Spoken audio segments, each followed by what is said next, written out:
দেখো স্ক্রিন দেখতে পাচ্ছ তো?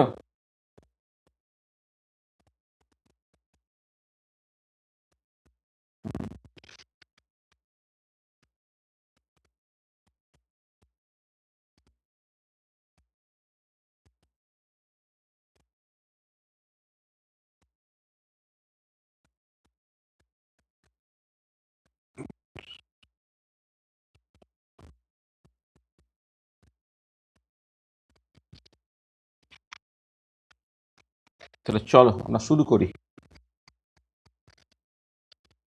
বলো, আগের দিন পড়াশোনায় কার কি অসুবিধা আছে বলো।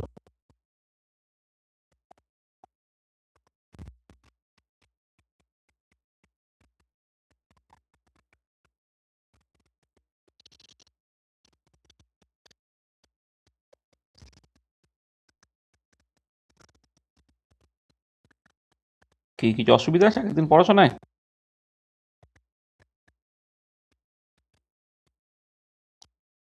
আগের দিন ক্লাসটা খুব ইম্পর্টেন্ট ছিল, কিছু বুঝতে অসুবিধা হয়েছে বলে না?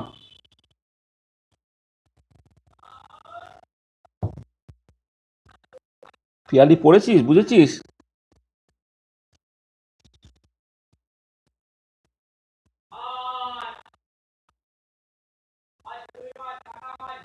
কোথায় গেলি পিয়ালি? হুম। আগের দিন পড়া পড়েছিস?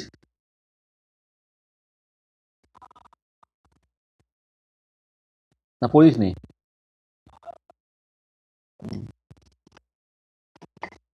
ভালো করেছিস, না পড়াই ভালো। আর পড়লে আবার যদি ভালো কিছু করে ফেলিস তাতে আবার খুব অসুবিধে, তাই না? বেশি পড়লে তো ভালো কিছু হয়ে যেতে পারে না, সমস্যা। ভিক্টর পড়েছিস আগের দিনের পড়া?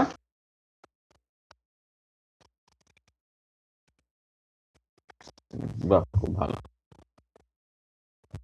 আর ভালো কিছু হয়ে গেলে আবার তো অসুবিধা হয়ে যাবে না? ধর যদি অনেক ভালো চাকরি পেয়ে যাস, অনেক ভালো জায়গায় পড়তে চলে যাস, অনেক মাইনে পেয়ে যাস, সেটা আবার হজম করতে পারবি না। হুম। এই 2 টাকা কেজি আলু পাওয়া যাচ্ছে তার এখানে। এবার আমেরিকায় গেলি, সেখানে দেখা গেল যে 1 কেজি আলুর দাম হচ্ছে 400 টাকা। 400 টাকা তো হবে না, হয়তো 1 কেজি আলুর দাম 800 টাকা। হুম। তখন আবার লাগবে না, হজম হবে না, না সমস্যা হয়ে যাবে। তারপর দেখি 1,500 টাকা করে ভাতা দিচ্ছে, সেটা এখন কি হচ্ছে, এখনকার রেসপেক্টে বেশ বেশি মনে হচ্ছে। তখন আবার ডলারে ফলারে রোজগার করলে তখন আবার এই 1,500 টাকার কোনো গুরুত্ব থাকবে না, অনেক ঝামেলা। বুঝলি? লেখাপড়া একটু কম কর, বুঝেছিস? লেখাপড়া শিখে গেলে খুব অসুবিধা হয়ে যাবে।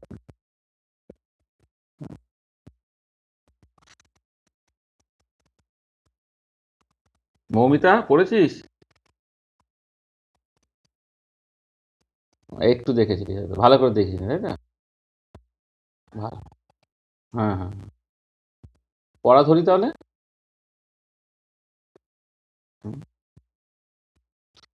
ক্লসিয়াস ইনইকুয়ালিটিটা বল। হ্যাঁ হ্যাঁ, বল সৌম্য, বল।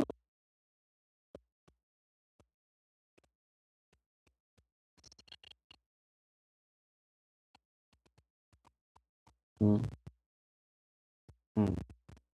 হ্যাঁ বলে দিচ্ছি, হ্যাঁ বলে দিচ্ছি এ করে। বল, ক্লসিয়াস ইনইকুয়ালিটিটা বল। ক্লসিয়াস ইনইকুয়ালিটিটা কি সেটা বল।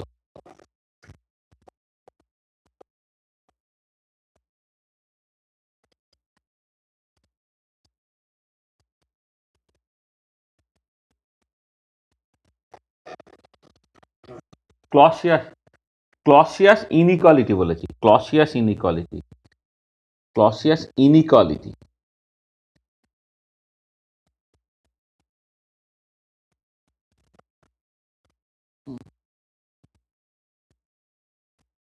আমি Clausius statement of second law third আমি বলিনি, ক্লসিয়াস ইনইকুয়ালিটিটা কি সেটা জিজ্ঞেস করেছি। মানে পড়িস নি আর কি, ছেড়ে দে। আর বুঝে গেছি। শিল্পা পাশ থেকে প্রম্পট করছি, শিল্পা বল।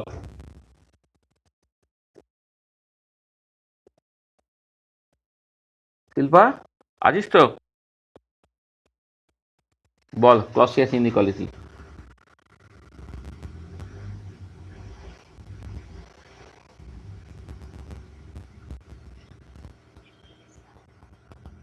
হ্যাঁ কি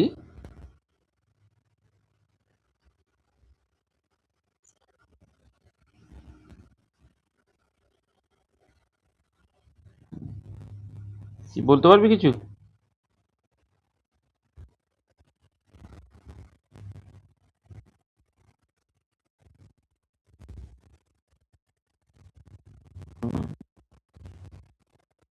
ঠিক আছে, বেশি পড়িস না বাবা, বেশি পড়াশোনা করলে খুব অসুবিধা হয়ে যাবে, বেশি পড়াশোনা হলে ধর অন্য কথায় চলে যাবি। হ্যাঁ, এখানে যে আলু পোস্ত, হ্যাঁ এসব আর পাওয়া টাওয়া যাবে না। 2 টাকা কেজি আলু পাওয়া যাচ্ছে না, এটা না পাওয়া গেলেই ভালো। ঠিকই আছে, ভালো ভালো চালা। চালিয়ে যা চালিয়ে যা, একদম সুন্দর। সবাই জানি।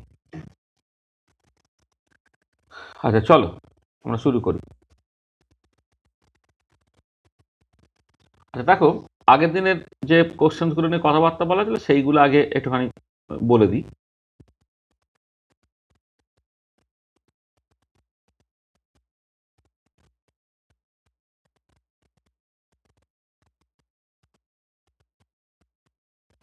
Doubt clear.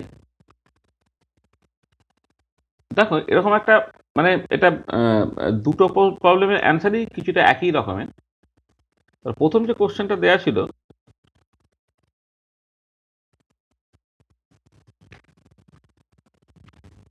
তোমার ওই যে for isothermal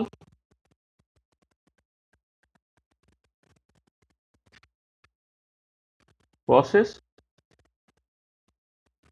of an ideal gas, W magnitude equal to heat magnitude. Hence,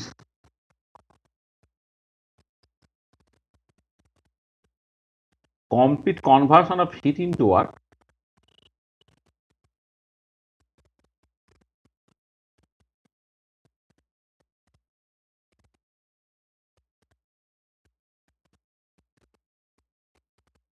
takes place.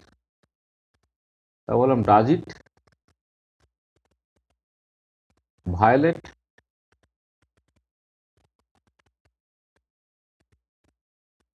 second law of thermodynamics?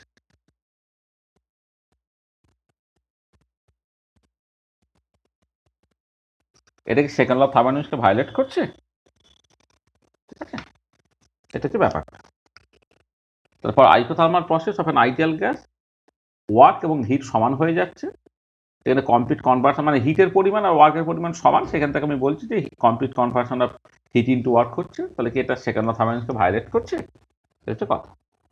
আচ্ছা দেখো, তাহলে এই যে মানে একটা জিনিস তুমি প্রথমেই মাথার মধ্যে ঢুকিয়ে নেবে যে সেকেন্ড ল অফ থার্মোডাইনামিক্স কোনো রকম ভাবে ভায়োলেটেড হতে পারে না।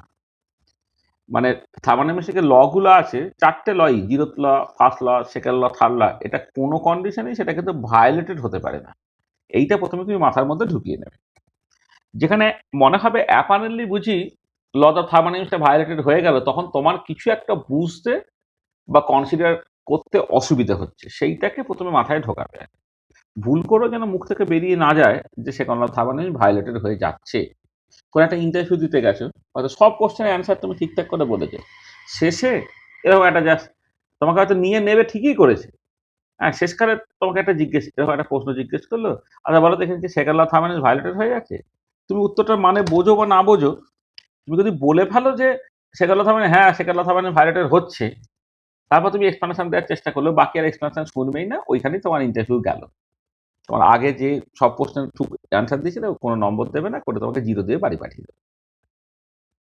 কিন্তু উল্টো দিকে যদি বলে না সেকেন্ড ল অফ থার্মোডাইনামিক্স কোনোভাবেই ভায়োলেটেড হতে পারে না, এবারে কেন হচ্ছে না ঠিক ব্যাপারটা হয়তো বুঝতে পারছো না, কিন্তু মাথার মধ্যে এটা ঢুকিয়ে নাও যে সেকেন্ড ল অফ থার্মোডাইনামিক্স কোনোভাবেই ভায়োলেটেড হচ্ছে না। যেমন লেখাপড়ার ক্ষেত্রেও তাই আর কি, তোমরা যে টাইপের লেখাপড়া করছো জীবনে সাকসেসফুল হবে না এটা তুমি নিশ্চিত হয় না। ঠিক আছে, মানে ভুল করো আমার মুখ থেকে কখনো বেরোবে না যে তুমি অ্যাকচুয়ালি জীবনে সাকসেসফুল হবে। জীবনে সাকসেসফুল তুমি হবে না, এটাই নিশ্চিত। এবারে কতটা ব্যর্থ হবে, কিভাবে ব্যর্থ হবে, সেটা সময় শুধু তোমায় বলবে, তোমাদের যা অ্যাটিটিউড আছে। ঠিক আছে, আচ্ছা এবারে দেখো, দেখো ফ্রম ফার্স্ট অফ থার্মোডাইনামিক্স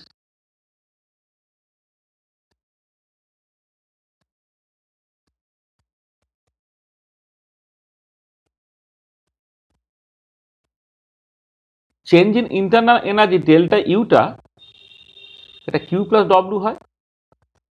আচ্ছা, এবারে আইডিয়াল গ্যাস যদি আইসোথার্মাল প্রসেস হয় তাহলে ইন্টারনাল এনার্জি যেহেতু only the function of temperature, তাহলে ডেল্টা ইউটা জিরো হয়ে যায়। তাহলে ফর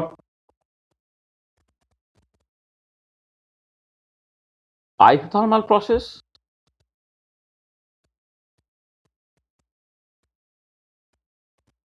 তখন আইডিয়াল গ্যাস ডেল্টা ইউটা কিন্তু সবসময় জিরো হবে। মানে ডেল্টা ইউটা হচ্ছে মানে ইন্টারনাল এনার্জি আইডিয়াল গ্যাসের ক্ষেত্রে শুধুমাত্র টেম্পারেচারের ফাংশন, আর আইসোথার্মাল প্রসেস যদি হয়ে যায় তাহলে টেম্পারেচারে কোনো চেঞ্জ হচ্ছে না, বলে ডেল্টা ইউটা জিরো হয়ে যাচ্ছে। এটা তাহলে দেন কি দাঁড়াচ্ছে, এটা যদি 1 নম্বর ইকুয়েশন বলো, এটা যদি 2 নম্বর ইকুয়েশন বলো, তো দেন from equations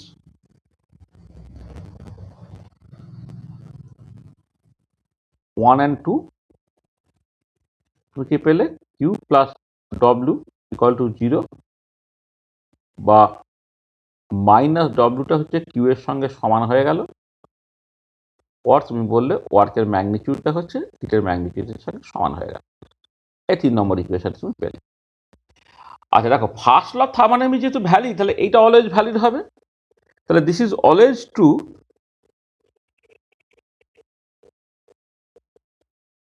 always true due to first law of thermodynamics. First law of thermodynamics এটা কিন্তু অলওয়েজ ট্রু, এটা মাথায় রাখতে হবে। This is always true due to first law of thermodynamics. আচ্ছা, এবারে ব্যাপারটা হচ্ছে যে এই যে ওয়ার্কের ম্যাগনিটিউড এবং হিটের ম্যাগনিটিউড যে সমান হওয়া, এর সঙ্গে সেকেন্ড ল অফ থার্মোডাইনামিক্সের মানে সম্পর্কটা কোথায় তোমাকে একটু বুঝতে হবে। আচ্ছা দেখো, এটা অ্যালজেব্রিক্যালি সমান, মানে ওয়ার্কের ম্যাগনিটিউড হিটের ম্যাগনিটিউড সমান, কিন্তু এখান থেকে কখনো বোঝা যাচ্ছে না যে হিটটা ওয়ার্কে কনভার্টেড হচ্ছে না ওয়ার্কে হিটটা কনভার্টেড হচ্ছে। তাহলে যেটা প্রথম important point, this equation is algebraically true,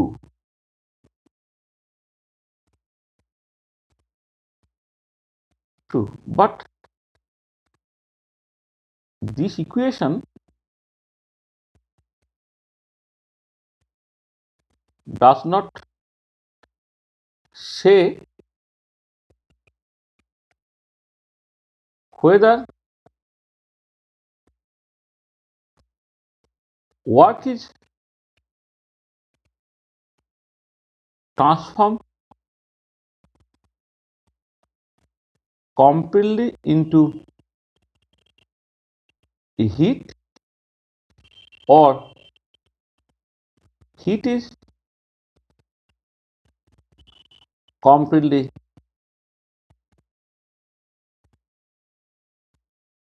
transformed into work। তাহলে এটা প্রথম যেটা কথা, যে এই ইকুয়েশন থেকে কিন্তু এইটা বুঝতে পারা যাচ্ছে না যে ওয়ার্কটা হিটে কমপ্লিটলি কনভার্টেড হচ্ছে নাকি হিটটা ওয়ার্কে কনভার্টেড হচ্ছে। মানে ওয়ার্কের ম্যাগনিটিউড হিটের ম্যাগনিটিউড সমান এই পর্যন্ত বলে দেওয়া হয়েছে, কিন্তু সেইখান থেকে এই জিনিসটা বোঝা গেল না যে হিটটা ওয়ার্কে কনভার্টেড হচ্ছে না ওয়ার্কটা হিটে কনভার্টেড হচ্ছে। এটা প্রথম কথা, এটা যে প্রথম কথা। সেকেন্ড ইম্পর্টেন্ট কথা হচ্ছে যে, আচ্ছা প্রথম কথা দেখো, যখন তোমরা সেকেন্ড ল অফ থার্মোডাইনামিক্স বলো সেখানে বলে কি হিটটা কমপ্লিটলি ওয়ার্কে কনভার্টেড হবে না, মানে হিটটা কমপ্লিটলি ওয়ার্কে কনভার্টেড হবে না, ওয়ার্কটা কিন্তু কমপ্লিটলি হিটে কনভার্ট হতে কোনো অসুবিধা নেই। মানে কোথাও সেকেন্ড ল অফ থার্মোডাইনামিক্সে ওয়ার্কটা কমপ্লিটলি হিটে কনভার্ট হবে কি হবে না সেইটা নিয়ে কিন্তু কোনো কমেন্ট করা নেই, বলা যে হিটটা কমপ্লিটলি ওয়ার্কে কনভার্টেড হবে না, এটা বলা আছে। তার মানে এই ইকুয়েশন থেকে প্রথম এটা বোঝা গেল না যে ওয়ার্কটা হিটে কনভার্সনের কথা বলছে না হিটটা ওয়ার্কে কনভার্সনের কথা বলছে, এটা প্রথম কথা। সেকেন্ডলি হচ্ছে যে যদি ইভেন ধরেও নেওয়া হয়ে যায় যে হিটটা ওয়ার্কে কনভার্সনের কথা বলা হয়েছে, সেখানে কিন্তু একটা স্টেপে হচ্ছে না একাধিক স্টেপে হচ্ছে সেটাও বলা হচ্ছে না এখানে। সেকেন্ডলি হচ্ছে যে even if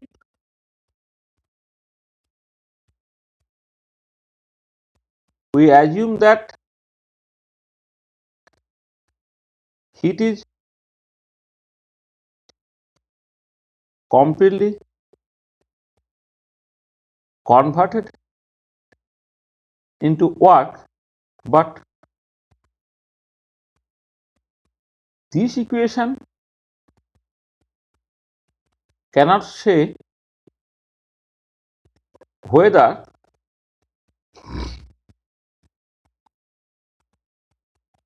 heat is converted into work in a single heat reservoir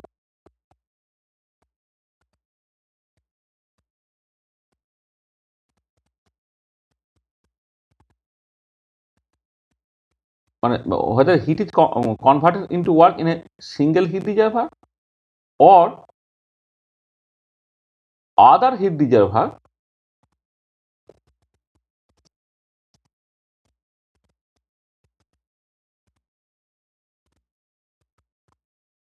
is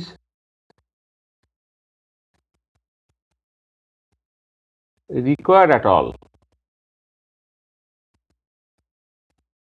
মানে ব্যাপারটা একটু ভালো করে বোঝার চেষ্টা করো। ধরো তুমি একটা হাই টেম্পারেচার হিট রিজার্ভার নিয়েছো, আর একটা ধরো লো টেম্পারেচার হিট রিজার্ভার এখানে নিয়েছো। হাই টেম্পারেচার হিট রিজার্ভার যার temperature T2, low temperature heat reservoir যার টেম্পারেচার T1। এইখানে করে একটা ইঞ্জিন তুমি নিচ্ছ, যে হাই টেম্পারেচার রিজার্ভার থেকে Q2 অ্যামাউন্ট হিট নিল, লো টেম্পারেচার রিজার্ভারে Q1 হিট ছেড়ে দিল, মাঝপথে যে ওয়ার্কটা করলো দেখো Q2 মাইনাস Q1। তাহলে দেখো এখানে তো পরিষ্কার যে হিটের চেঞ্জ আর ওয়ার্কের চেঞ্জ সমান। এই কেসে দেখো এই যে ওয়ার্ক এবং হিট তো সমান বটেই, সেই জন্য তুমি ডব্লিউটাকে লিখছি Q2 মাইনাস Q1। তাহলে ইঞ্জিনের রেসপেক্টে Q2 হিট নেওয়া হলো, সিঙ্কে Q1 হিট ছেড়ে দেওয়া হলো, তাহলে হিটের চেঞ্জ হলো হচ্ছে মড কিউ, সেটা দেখো ডব্লু এর সঙ্গে সমান। তাহলে ইন দিস কেস ডব্লু এবং হিট সমান হচ্ছে, this is allowed.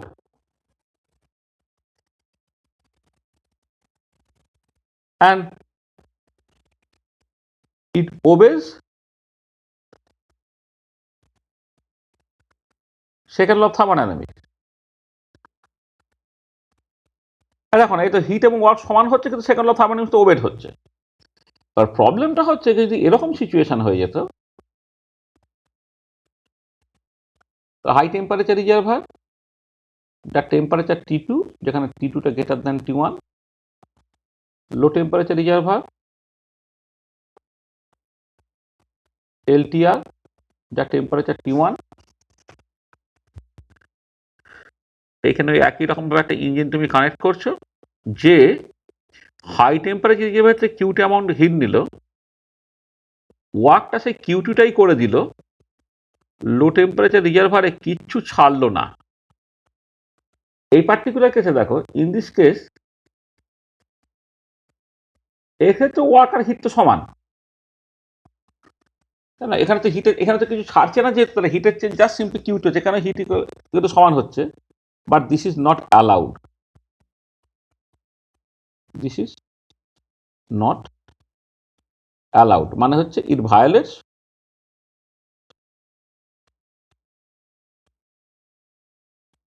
Second law of thermodynamics. তার মানে যেটা দাঁড়াচ্ছে যে ফার্স্ট ল অফ থার্মোডাইনামিক্স থেকে ডব্লিউ ইকুয়াল টু কিউ হবে, এটা নিয়ে কোনো অসুবিধা নেই। কিন্তু ডব্লিউ ইকুয়াল টু কিউ হচ্ছে এইটুকু বলাটা যথেষ্ট না। মানে ফার্স্ট ল অফ থার্মোডাইনামিক্স থেকে হিট আর ওয়ার্ক হচ্ছে সমান হবে কোন একটা সাইক্লিক প্রসেসে বলো, বা কোন একটা আইসোথার্মাল এক্সপানশন বা compression of an ideal gas তাদের ক্ষেত্রে বলো, সেখানে কিন্তু কোথাও কোনো আপত্তি নেই, কেউ আপত্তি করছে না, অ্যালজেব্রিক্যালি সেটা সবসময় সমান হবে। কিন্তু এই ডব্লু এবং হিট সমান হওয়া, এইটা কিন্তু কতকগুলো জিনিসের উত্তর দিচ্ছে না। প্রথম যে জিনিসটা উত্তর দিচ্ছে না, ঠিক আছে, হিটের ম্যাগনিটিউড আর ওয়ার্কের ম্যাগনিটিউড সমান হলে, কিন্তু সেখান থেকে কি এইটুকু বোঝা যাচ্ছে যে হিটটাকে ওয়ার্কের কনভার্সনের কথা বলছো না ওয়ার্কটাকে হিটের কনভার্সনের কথা বলছো? কিন্তু ওয়ার্কটাকে হিটে কনভার্সনের কথা বলে সেখানে সেকেন্ড লিয়ের প্রশ্নই এখানে আসে না। কিন্তু হিটকে যদি ওয়ার্কের কনভার্সনের কথা বলে সেখানে সেকেন্ড লয়ের প্রশ্ন থাকতে পারে। আচ্ছা, এবারে এই ইকুয়েশনটা তোমায় বলে দিচ্ছে না এই দুটো কিছু ইকুয়েশনের মধ্যে কোনটা অ্যাকচুয়ালি, যে যখন হিট আর ওয়ার্ক সমান তুমি বলছো, তখন হাই টেম্পারেচার রিজার্ভার থেকে হিট নিয়ে লো টেম্পারেচার রিজার্ভারে ছাড়লো না, তাহলেও হিট আর ওয়ার্ক সমান। আবার হাই টেম্পারেচার রিজার্ভার থেকে কিছুটা হিট নিয়ে লো টেম্পারেচার রিজার্ভারে কিছুটা ছাড়লো, ডিফারেন্স অ্যামাউন্টটা হচ্ছে তোমার ওয়ার্কের সঙ্গে সমান হলো, সেখানেও ওয়ার্ক আর হিট সমান। এবারে এই প্রথমটা এটা অ্যালাউড, যে কিছুটা হিট নিয়ে কিছুটা সিঙ্কে ছাড়লো, মাঝে কিছু ওয়ার্ক করে, এটা অ্যালাউড। কিন্তু হিটটাকে নিল, পুরোটাকেই ওয়ার্কে কনভার্ট করে ফেললো, সিঙ্কে কিছু ছাড়লো না, সেটা কিন্তু অ্যালাউড নয়। তার মানে তোমাকে যেটা দেখতে হবে যে এই ডব্লুর ম্যাগনিটিউড এবং ওয়ার্কের ম্যাগনিটিউড সমান হওয়া, তার সঙ্গে কিন্তু second law of thermodynamics violate করা বা ওবে করার কোনো সম্পর্কই নেই। সেকেন্ড ল অফ থার্মোডাইনামিক্স অনেক বেশি কিছু কথা বলে।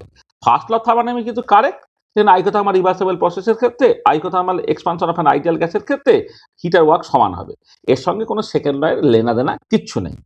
সেকেন্ড ল অনেক বেশি কথাবার্তা বলে। সেকেন্ড ল এই ডিফারেন্সটাকে করে যে প্রথম কথা হচ্ছে ওয়ার্কটা হিটে না হিটটা ওয়ার্কে। প্রথম কথা যে হিটটা ওয়ার্কে নিয়ে কথা, সেটাই চ্যালেঞ্জের মুখে পড়বে। ওয়ার্কটা হিটে কনভার্সনে কোনো অসুবিধা নেই, এক নম্বর।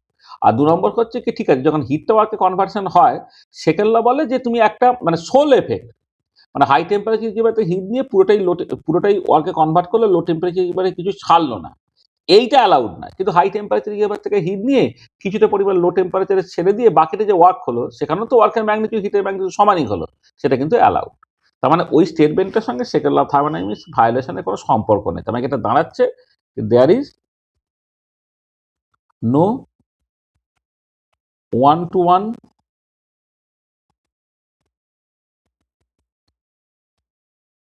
correspondence between W equal to Q and the validity of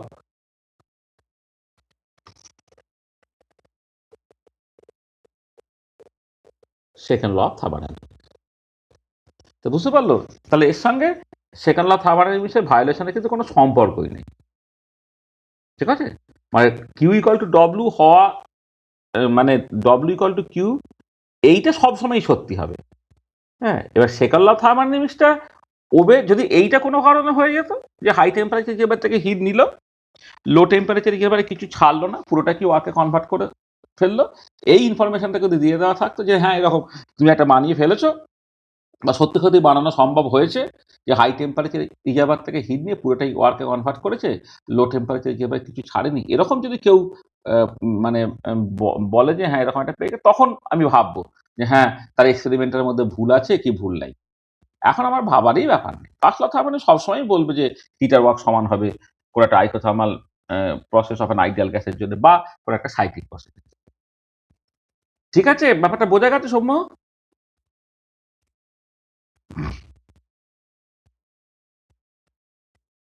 কিরে, বুঝেছিস?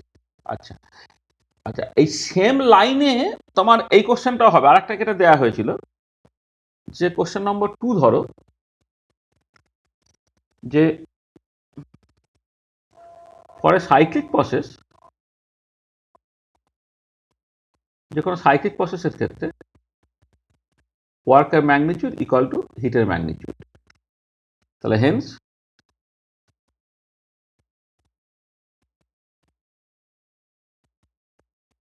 Complete conversion of heat, complete conversion of heat into what is possible. তারপর বললাম does it violate second law of thermodynamics.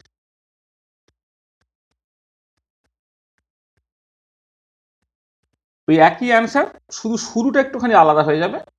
এই যে তোমার ফার্স্ট ল অফ থার্মোডাইনামিক্স তুমি লিখলে D equal to D cut Q plus D cut W, এবার cyclic integral যখন করলে cyclic integral D equal to cyclic integral D cut Q plus cyclic integral D cut W. এবার cyclic integral U, যেহেতু ইউটা একটা state function, সেটা তোমার zero হয়ে যাচ্ছে। শুধু এইটুকু অ্যাডিশনাল তোমাকে বলতে হবে, বাকিটা অ্যাজ ইট ইজ তুমি জাস্ট ব্যবহার করতে পারবে। ঠিক আছে, তাহলে এটা আর বলে দিচ্ছি না, নিশ্চয় করে ফেলতে পারবে। ঠিক আছে তো?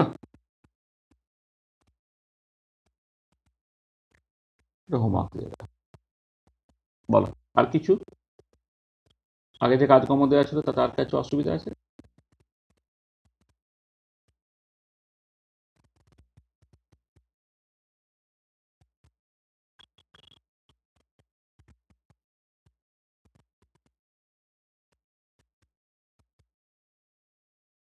Express change in entropy of an ideal gas as a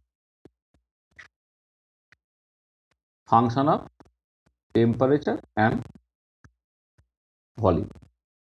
তার নেক্সট একটা প্রশ্ন বললাম যে তোমাকে আইডিয়াল গ্যাসের জন্য চেঞ্জ ইন এন্ট্রপি, হ্যাঁ, তার এক্সপ্রেশনটা বের করতে বলা হয়েছে, সেটাকে as a function of temperature and volume. আমরা তিনটেই করব, টেম্পারেচার ভলিউমের ফাংশন হিসেবে দেখব, টেম্পারেচার প্রেশারের ফাংশন হিসেবে দেখবো, আবার প্রেশার ভলিউমের ফাংশন হিসেবে দেখবো। আচ্ছা আচ্ছা, এইটা তুমি কেমন করে করবে দেখো।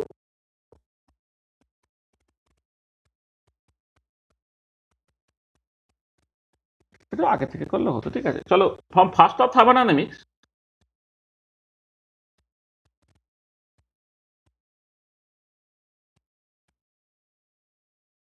Due equal to D cut Q plus D cut W. আচ্ছা, এবারে এইটাকে আমি লিখলাম D cut Q reversible minus P DV, এইটা লিখলাম। আর এখানে আমি বললাম যে ফর রিভার্সেবল প্রসেস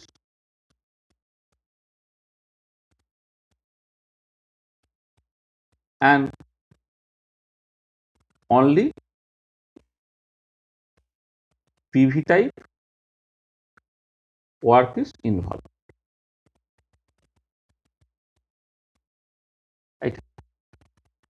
আচ্ছা, এবারে ডি কাট কিউ রিভার্সেবলটা হচ্ছে টিডিএস হয় minus PDV.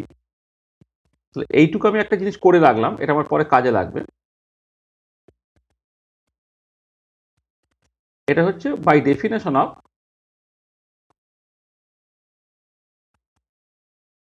Entropy. Entropy definition থেকে তুমি কি জানো, DS equal to D cut Q reversible by T, তা ডি কাট কিউ রিভার্সেবলটা হচ্ছে টিডিএস হয়ে গেল এইটা। তাহলে এবার এইখান থেকে তুমি যদি ডিএসটাকে ক্যালকুলেট করো তাহলে কি দাঁড়াচ্ছে, ডিইউ বাই টি হচ্ছে plus P by T into D V হচ্ছে এটা। আচ্ছা, এবারে ডিইউ বাই টি সেটাকে তুমি লিখতে পারো N CV bar DT by T. আর এটা হচ্ছে কার জন্য না, ফর আইডিয়াল গ্যাসের জন্য। দেখো, আইডিয়াল গ্যাসের জন্য ইন্টারনাল এনার্জিতে কিন্তু only the function of temperature D U equal to N CV bar D T হয়, সেই ডিউ এর জায়গায় এন সিভি বার ডিটি বসিয়ে দিয়েছি। আর আইডিয়াল গ্যাসের জন্য কিন্তু PV equal to NRT for ideal gas, তোমার DU equal to N CV bar DT, এইটা এক নম্বর। আর দু নম্বর হচ্ছে পিভি ইকুয়াল টু এনআরটি, এইটা। তাহলে সেখান থেকে যদি পি বাই টি করে সেটা কত হবে, এনআর বাই ভি হবে, এনআর ডিবি বাই ভি, এটা দাঁড়াচ্ছে। ঠিক আছে, ডিএসটা হচ্ছে এন সিবি বা D T by T plus N R DB by V. আমাকে আইডিয়াল গ্যাসের জন্য বের করতে বলেছে, আমি আইডিয়াল গ্যাসটার জন্য করে ফেললাম। তাহলে দেখো, এবারে তুমি যদি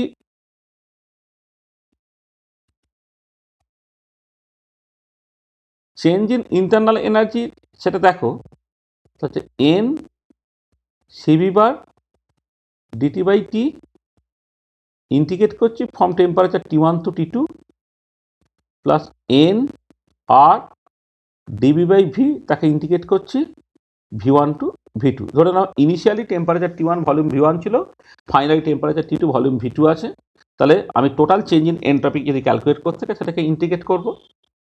আচ্ছা, এবার এটাকে লিখলাম কি দেখো, N CV bar L N T two by T one হলো plus N R L N V two by V one হলো। তাহলে এইটা করার জন্যে আমার দুটো রেস্ট্রিকশন এখানে ব্যবহার করা হয়েছে। প্রথম কথা হচ্ছে যে দেখো, সেকেন্ড পার্টটা কোনো অসুবিধা নেই, সেখানে তুমি জাস্ট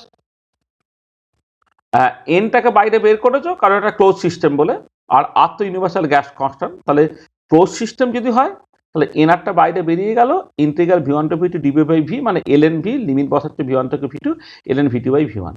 আর এর ক্ষেত্রে কি হচ্ছে, এন তো বাইরে বেরোচ্ছে, তার সঙ্গে সিবি বারটাও বাইরে বেরোচ্ছে। তাহলে এখানে ধরে নিতে হবে যে সিবি বারটা independent of temperature within the temperature T one to T two. তাহলে এটা কার জন্য সত্যি, এটা হচ্ছে ফর ক্লোজ সিস্টেম, কারণ এনটাকে তুমি ইন্টিগ্রেশনের বাইরে বের করেছো, এটা এক নম্বর। আর দু নম্বর হচ্ছে we have assumed that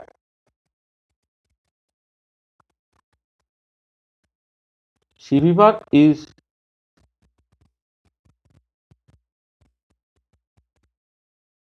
independent of temperature within the temperature range T1 to T2. We have assumed that CB bar is independent of temperature within the temperature range T1 to T2. ঠিক আছে, তাহলে দেখো এই যে এক্সপ্রেশনটা বেরোলো সেই এক্সপ্রেশনটায় পরিষ্কার দেখো এন্ট্রপির চেঞ্জটা as a function of temperature এবং ভলিউম বেরিয়েছে। মানে তুমি যদি ইনিশিয়ালি টেম্পারেচার এবং ভলিউম জানো, ফাইনালি টেম্পারেচার ভলিউম জানো, তাহলে তুমি এন্ট্রপির এক্সপ্রেশনটাকে বের করে ফেলতে পারবে।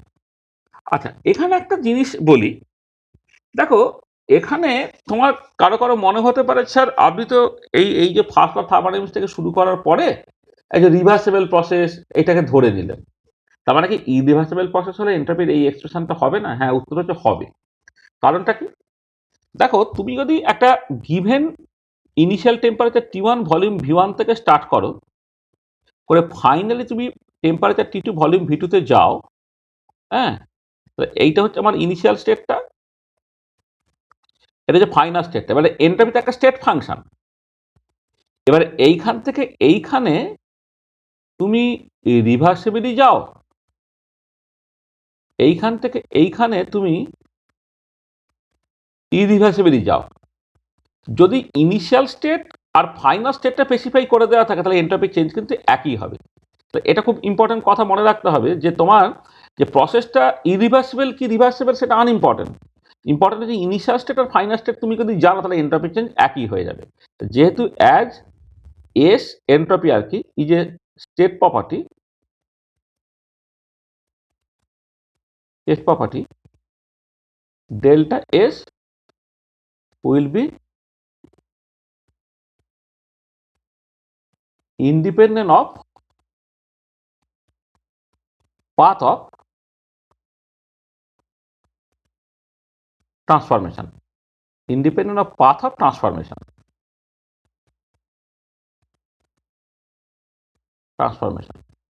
তার মানে যেটা দাঁড়াচ্ছে যে above equation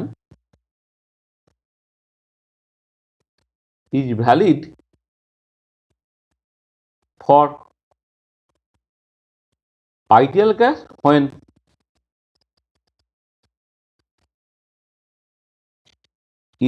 initial state is T1 V1 and final state is T2 V2 irrespective of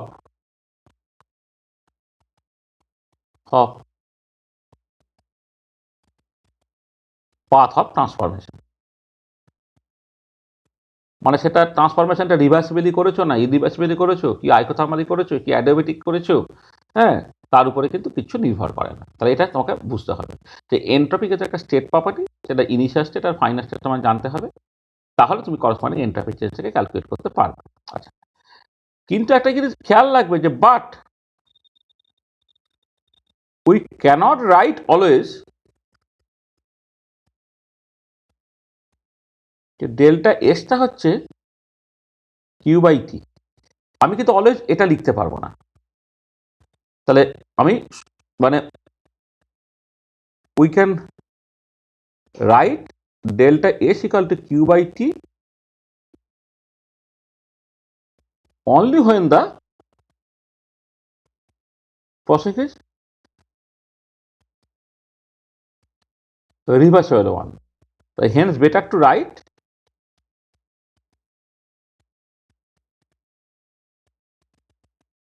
delta এসটা তুমি সবসময় কিউ রিভার্সিবল বাই টি এইরকম ভাবে কিন্তু লিখতে হবে। মানে ব্যাপারটা কিরকম দেখে একটু বোঝার চেষ্টা করো।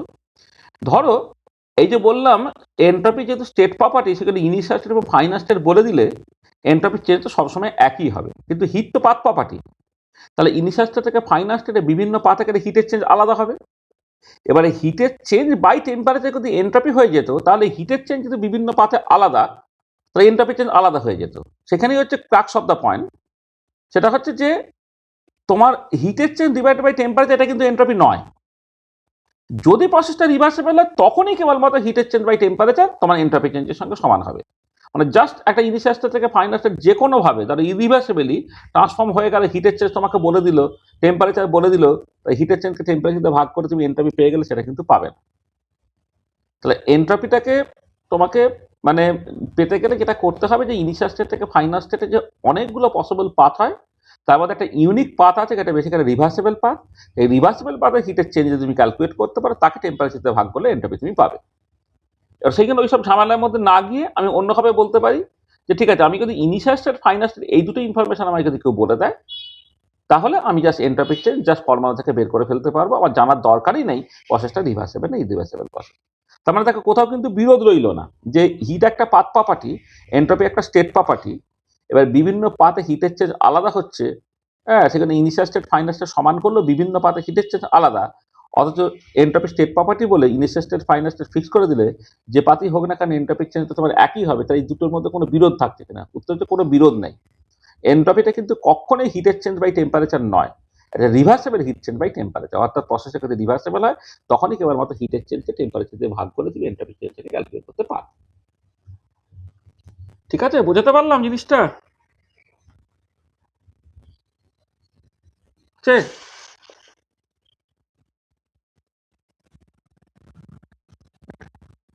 আচ্ছা আচ্ছা, তাহলে এবারে কিন্তু তুমি এখানে ফর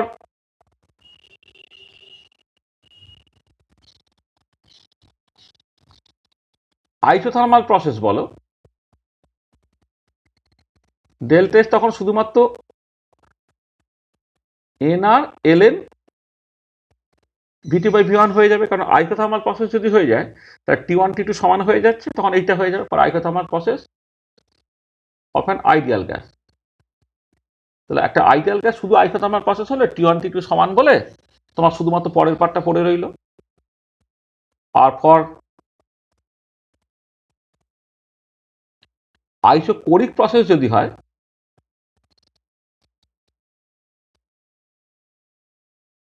আইসোকোরিক প্রসেসের ক্ষেত্রে কি হচ্ছে, তোমার ভলিউমগুলো সমান থেকে যাচ্ছে বলে তাহলে এন্ট্রপির চাইতে শুধুমাত্র তুমি N CB bar L N T two by T one এখান থেকে ক্যালকুলেট করতে পারবে, এই ফর্মুলা থেকে ক্যালকুলেট করতে পারবে।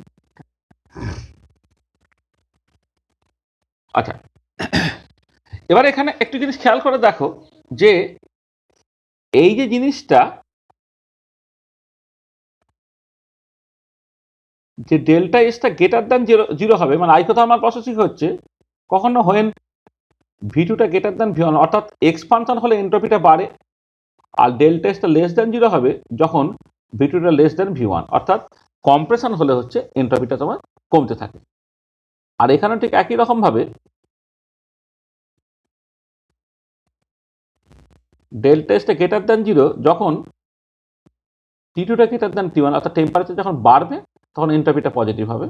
আর ডেল্টা এসটা লেস দ্যান জিরো হবে যখন টি টুটা লেস দ্যান টি ওয়ান হয়ে যাচ্ছে। এটা ঠিক আছে, এইটা তোমাকে বুঝতে হবে। আচ্ছা, একটা নিউমেরিক্যাল প্রবলেম করে ফেলো।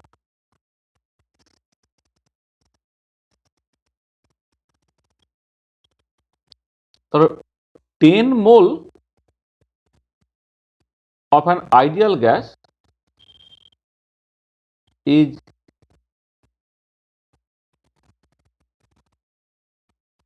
transformed from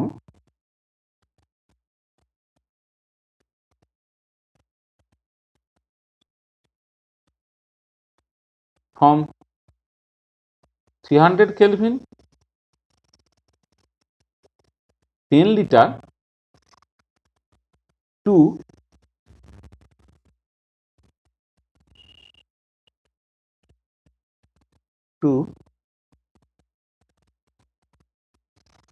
600 Kelvin 20 liter.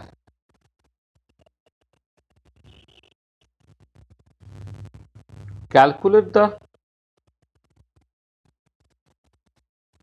change in entropy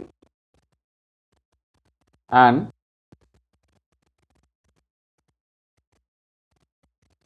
comment on the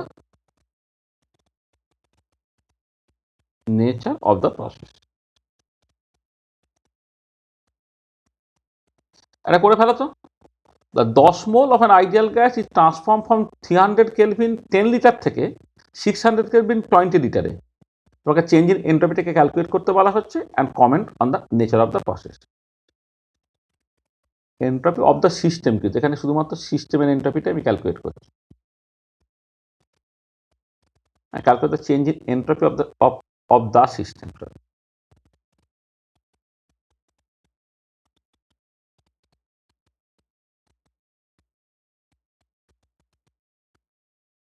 সিস্টেমের এন্ট্রপি চেঞ্জ ক্যালকুলেট করতে বলা হয়েছে এবং সেখান থেকে এই প্রসেসটা কেমন টাইপের প্রসেস সে সম্বন্ধে একটা কমেন্ট করতে বলা হয়েছে। পড়ো তো দেখি এটা।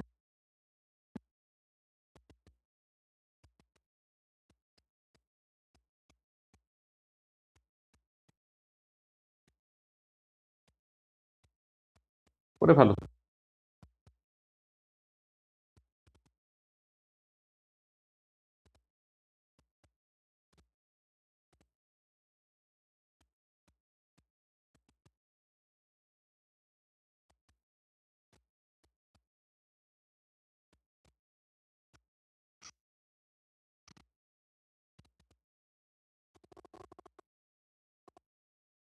এই ফর্মুলা বসাবো আমি।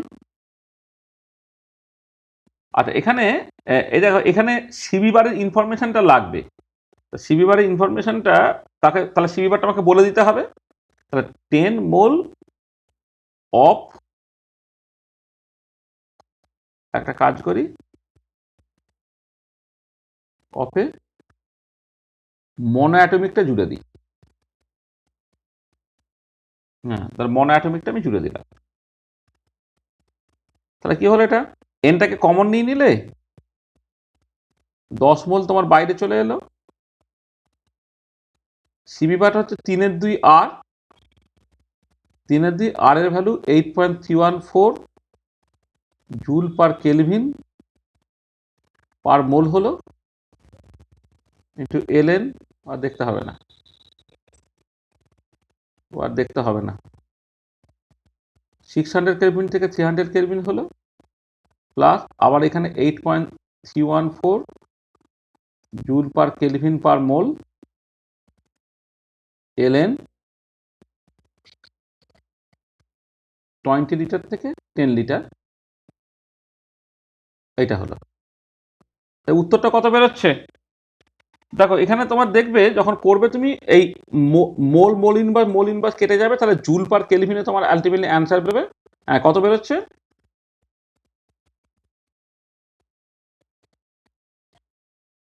144 জুল পার কেলভিন হচ্ছে তোমার অ্যান্সার হচ্ছে। হ্যাঁ, এবারে কি বললে, একটা কি আইসোবারিক নাকি একটা বললে,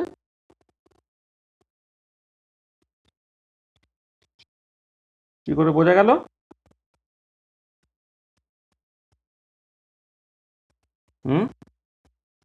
কি করে জানা গেল isobaric?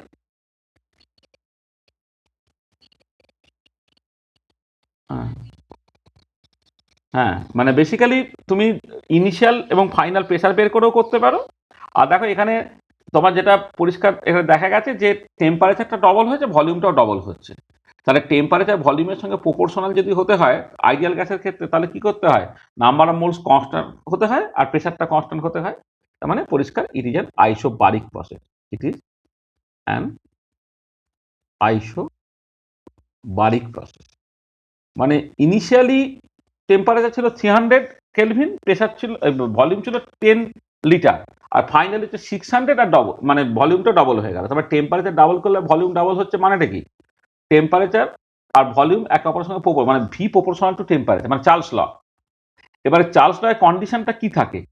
Number of moles constant থাকতে হয়, প্রেসার কনস্ট্যান্ট থাকতে হয়। তাহলে এখানে নিশ্চয়ই প্রেসারটা কনস্ট্যান্ট আছে, এইভাবে তুমি দেখাতে পারো। অথবা তুমি আরেকটা যেটা করতে পারো সেটা হচ্ছে যে তুমি ইনিশিয়ালি প্রেসারটাকে বের করে নাও। মানে ইনিশিয়ালি প্রেসারটা যদি P1 হয়, সেটা কি হবে, nRT1/V1, এটা করে নাও। আর ফাইনাল প্রেসারটা P2 যদি হয়, এটা কত হচ্ছে, nRT2/V2 করে নাও। তাই এখানে হচ্ছে n হচ্ছে 10 mole into 0.082 litre atmosphere per kelvin per mole, টেম্পারেচারটা 300 কেলভিন, নিচে হচ্ছে তোমার 10 লিটার করে যা অ্যান্সার বেরোবে। আর পরেরটা দেখলেই বুঝতে পারবে একই অ্যান্সার বেরোবে, 10 mole 0.082 litre atmosphere per kelvin per mole, টেম্পারেচারটা 600 কেলভিন, ডিভাইডেড বাই তোমার 20 লিটার। দুটো এক্স্যাক্টলি একই বেরোবে, মানে পরিষ্কার P1 = P2। তাহলে ওটা একটা আইসোবারিক প্রসেস। ঠিক আছে, স্ক্রিন দেখা যাচ্ছে এখন?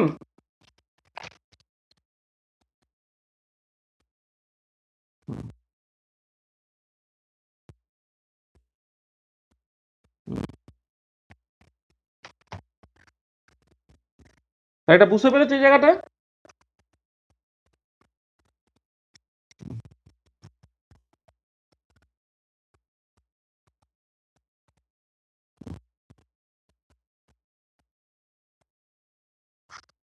চলো এবারে তাহলে এখানে যেটা করলাম যে দেখো আমি এনট্রপিক চেঞ্জটাকে যে function of temperature volume express করেছি, এখন এনট্রপিক চেঞ্জটাকে যে ফাংশন অফ টেম্পারেচার এবং প্রেসার এক্সপ্রেস করব। তাহলে নেক্সট কোশ্চেন হচ্ছে এক্সপ্রেস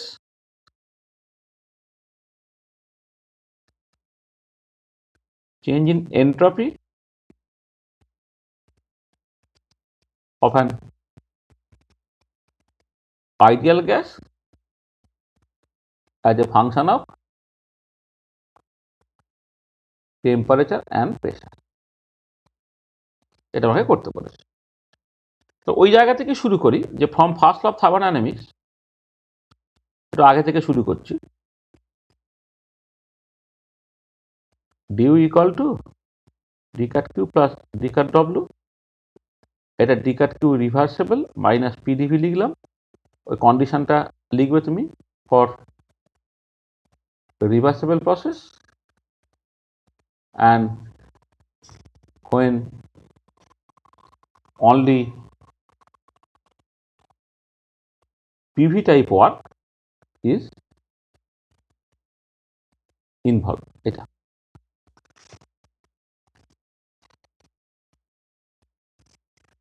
আচ্ছা, এবারে এইটাকে বাই ডেফিনেশন আমি টিডিএস লিখে দিলাম মাইনাস পিডিভি। এটা কোথা থেকে না, from the definition of entropy.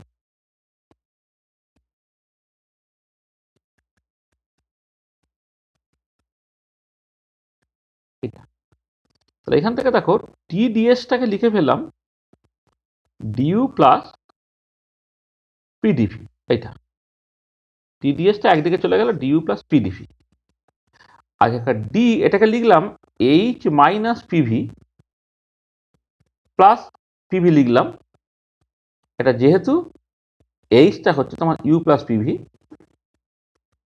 এই ডেফিনেশন থেকে আমি ইউ এর জায়গায় এইচ মাইনাস পিভি লিখলাম। তাহলে এটা কি হয়ে গেল, এটা DH minus PDB minus VDP plus PDB, plus PDB কেটে চলে গেল।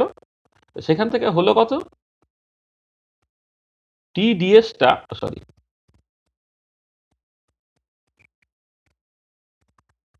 হয়ে গেল তোমার টিডিএসটা DH minus VDP, DH minus VDP হলো। আচ্ছা, এইখান থেকে এইটা একটুখানি ডান দিকে এই জিনিসটা একটু লিখে রেখে দিই, পরে কাজে লাগবে। এটা DH equal to T D S plus V D P.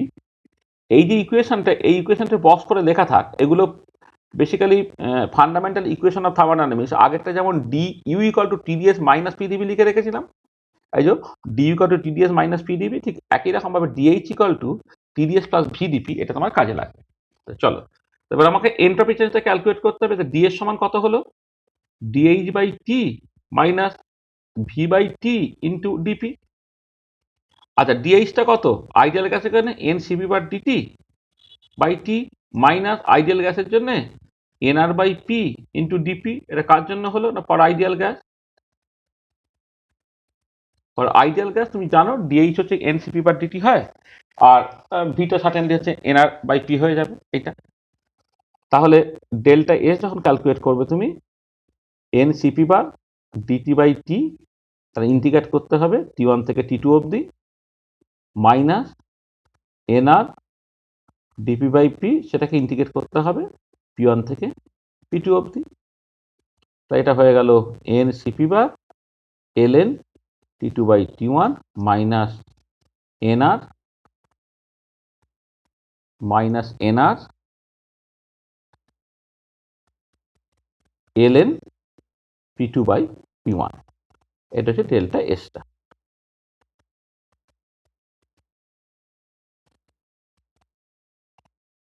এটা কার জন্য করতে হচ্ছে না, ফর ক্লোজ সিস্টেম সেই জন্য আমি টেম্পারেচারটা ইন্টিগ্রেশনের বাইরে বের করতে পেরেছি close system, and we assume that Cp bar is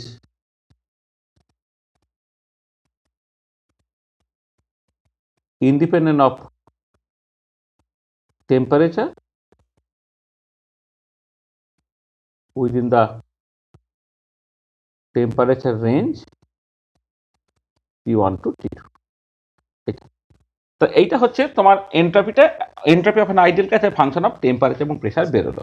তাহলে এখান থেকে এটা পরিষ্কার যে তোমার যদি এরকম হয়ে যায় যে ফর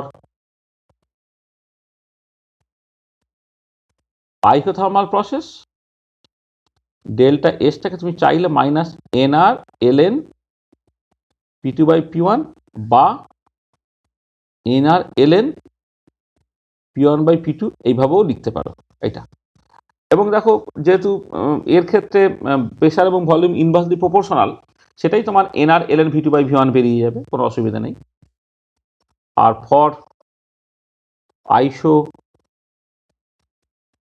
বারিক প্রসেস তখন পি1 পি2 সমান হয়ে যায়, তখন সেটা হয়ে যাবে এনসিপি বা এলএন পি2 বাই টি1।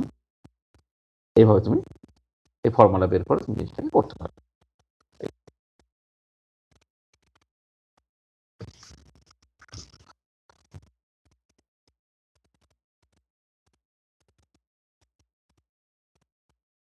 ঠিক আছে, তাহলে এন্ট্রপি চেঞ্জ অ্যাজ আইডিয়াল গ্যাসের ক্ষেত্রে entropy change function of temperature pressure তুমি পারলে, কোনো অসুবিধা নেই।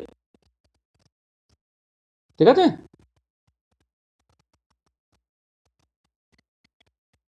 আচ্ছা একটা প্রবলেম করো। বলছে 1 mole of an ideal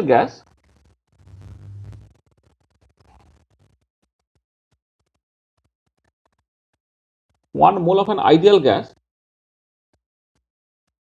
Cp বার হচ্ছে 5/2R initially at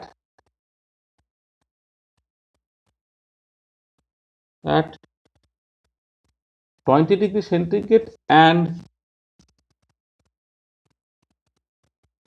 1 atmosphere pressure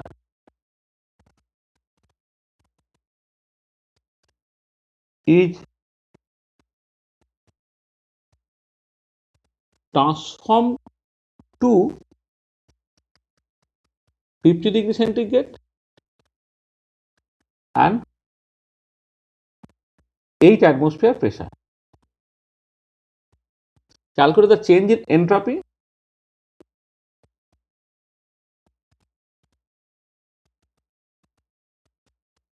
Calculate the change in entropy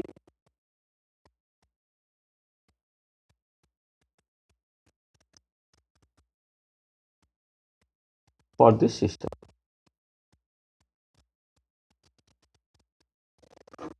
করে ফেলো এই প্রবলেমটা।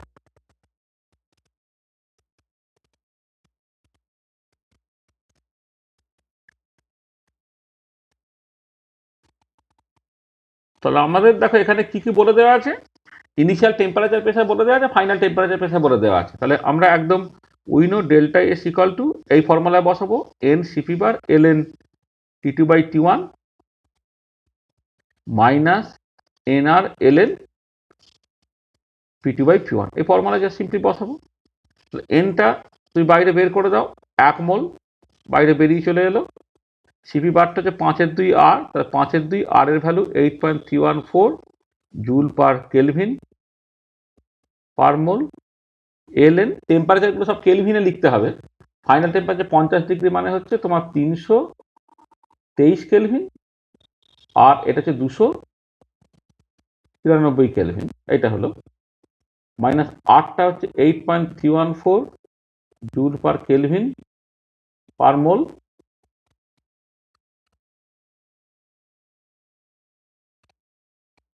জুল পার কেলভিন পার মোল ইন্টু এলএন। ফাইনাল প্রেসারটা বলে দিচ্ছে 8 এটিএম আর ইনিশিয়াল প্রেসারটা বলে দিয়েছিল 1 এটিএম। এটা করলে সেই উত্তরটা সেই জুল পার কেলভিনই বেরোবে, যা বেরোবে।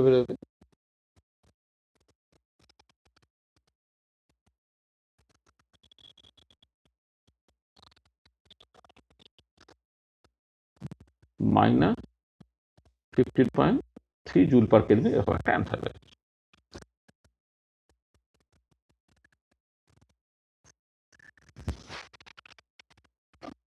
এটা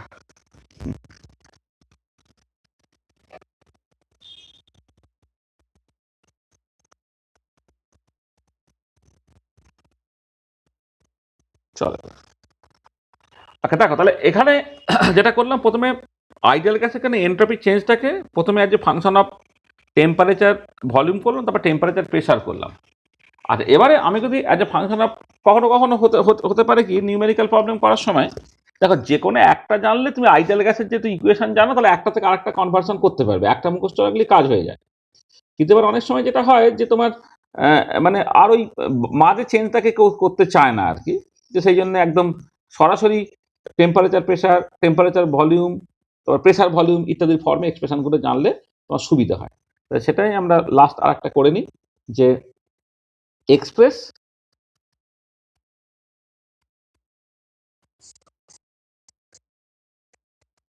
ও দেখতে হবে না, দেখে কি হবে, তুই তো এমনিও পড়বি না তেমনিও পড়বি না। Express change in entropy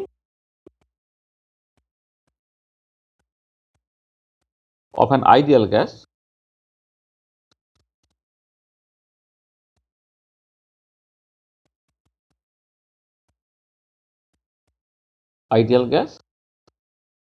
as a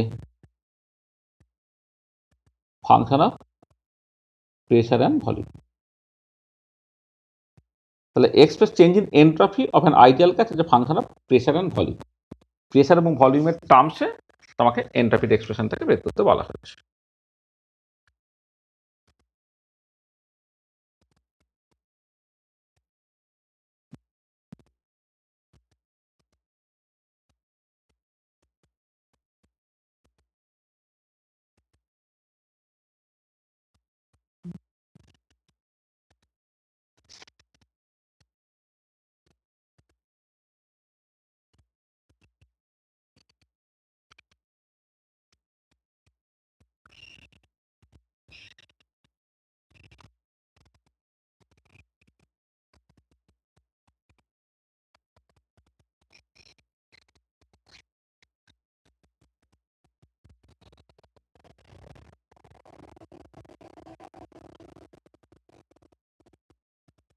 দেখা যাচ্ছে?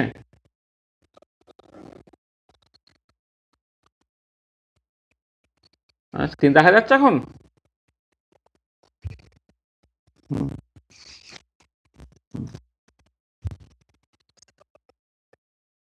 হুম।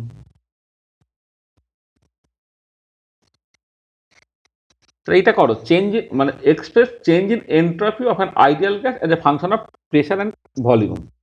প্রেশার এবং ভলিউমের টার্মস হচ্ছে তোমাকে আইডিয়াল গ্যাসের এন্ট্রপি চেঞ্জটাকে তোমাকে ক্যালকুলেট করতে হবে। আচ্ছা, যে কোনো একটা জায়গা থেকে শুরু করলেই তোমার চলে। ধরো আমি এইভাবে যদি বলি, উই নো ডেল্টা এসটা N CV bar L N T two by T one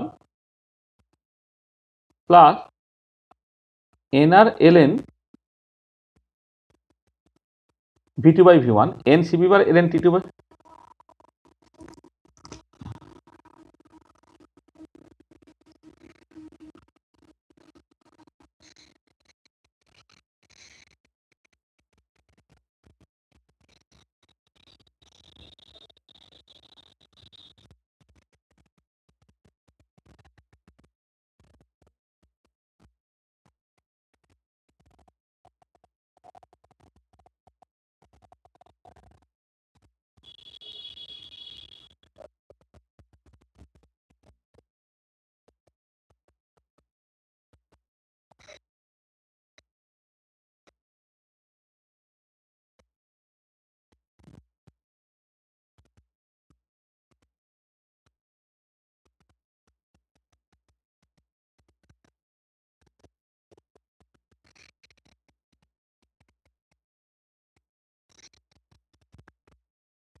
জানো 1 মিনিট আসছে।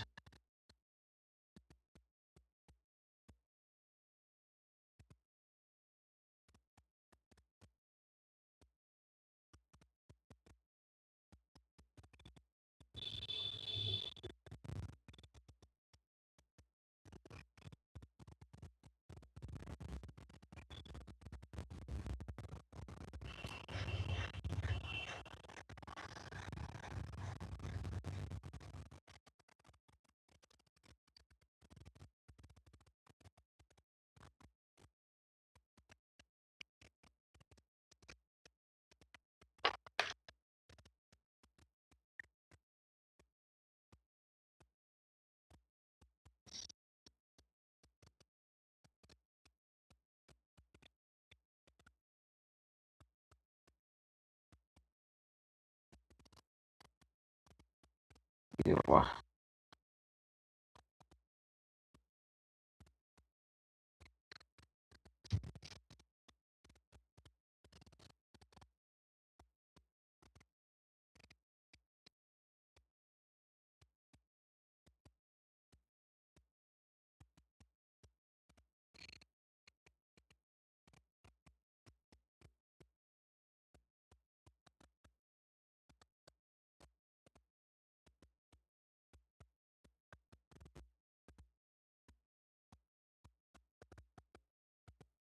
দেখ এখন দেখা যাচ্ছে?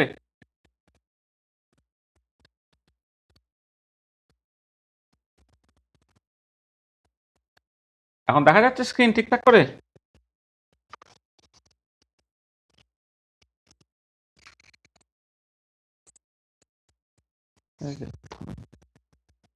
তাহলে দেখো, তাহলে আমাকে express change in entropy of an ideal gas as a function of pressure and volume যখন বলবে, তাহলে আমি যে কোনো একটা জায়গা থেকে শুরু করলাম, N C V bar L N T two by T one. আচ্ছা, এবারে যেটা হচ্ছে যে এটা N C V bar L N, for ideal gas কি হয়, যেহেতু পিভিকে এনআর দিয়ে ভাগ করলে তারপর টেম্পারেচার বেরোয়, তা টি টু এন আর আর যেহেতু কনস্ট্যান্ট, তাহলে টি টুর জায়গায় আমি লিখতে পারি হচ্ছে পি টু ভি টু, আর টি ওয়ানের জায়গায় লিখতে পারি পি ওয়ান ভি ওয়ান, এইটা plus N R L N V two by V one হলো এটা। এটা বুঝতে পারলে যে T two by T one ছিল, এটা আইডিয়াল গ্যাসের ক্ষেত্রে যেহেতু P V equal to N R T, তাহলে T two by T one মানে P two V two by P one V one. ঠিক আছে তো? এটা ঠিক আছে? তো এটা কত হলো দেখো, তাহলে N CB bar L N P two by P one plus N CB bar L N V two by V one, এই যে N CB bar L N P two by P one করলাম, plus N CB bar L N V two by V one plus N R L N V two by V one, এইটা। তাহলে এবারে কি হচ্ছে, delta S equal to N CB bar L N P two by P one হলো, plus দেখো এটা N যদি common নিয়ে নাও তাহলে হচ্ছে সিভি বার প্লাস আর হয়ে যাচ্ছে। এই যে পরের যে দুটো টার্ম সেটা যদি এনটা কমন নিয়ে নাও তাহলে সিভি বার প্লাস আর হয়ে যাচ্ছে, তার সঙ্গে পড়ে থাকছে L N V two by V one. এবার আইডিয়াল গ্যাসের ক্ষেত্রে সিভি বার প্লাস আর মানে কত, সিপি বার, তাহলে এটা N CV bar L N P two by P one হলো, plus N CP bar L N V two by V one হলো, সেইটা হচ্ছে তোমার ডেল্টা এসের এক্সপ্রেশন বেরিয়ে গেল as a function of pressure and volume. তার প্রেশার ভলিউমের ফাংশন হিসেবে তুমি এন্ট্রপির এক্সপ্রেশনটাকে পেয়ে গেলে। ঠিক আছে? কোনো অসুবিধা আছে?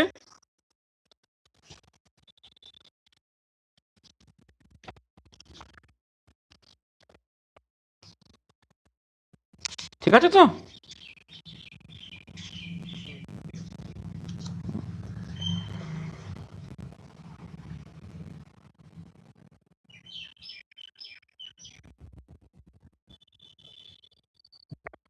তাহলে এখান থেকে একটা নিউমেরিক্যাল প্রবলেম করে ফেলো। ধর একটা নিজের মন থেকে একটা নিউমেরিক্যাল প্রবলেম তৈরি করে দিই।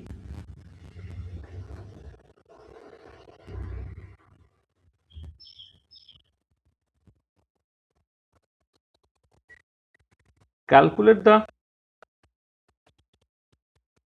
change of entropy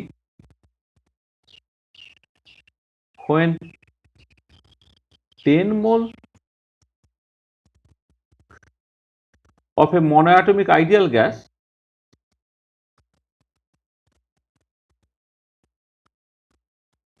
calculate the change of entropy when 10 mole of a monoatomic ideal gas is changed from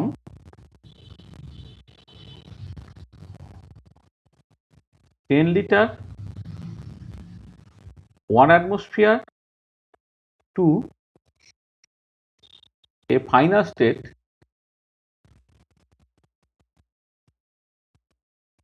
five litre and 2 atmosphere। এটা তার সঙ্গে আমি বললাম কমেন্ট অন দ্য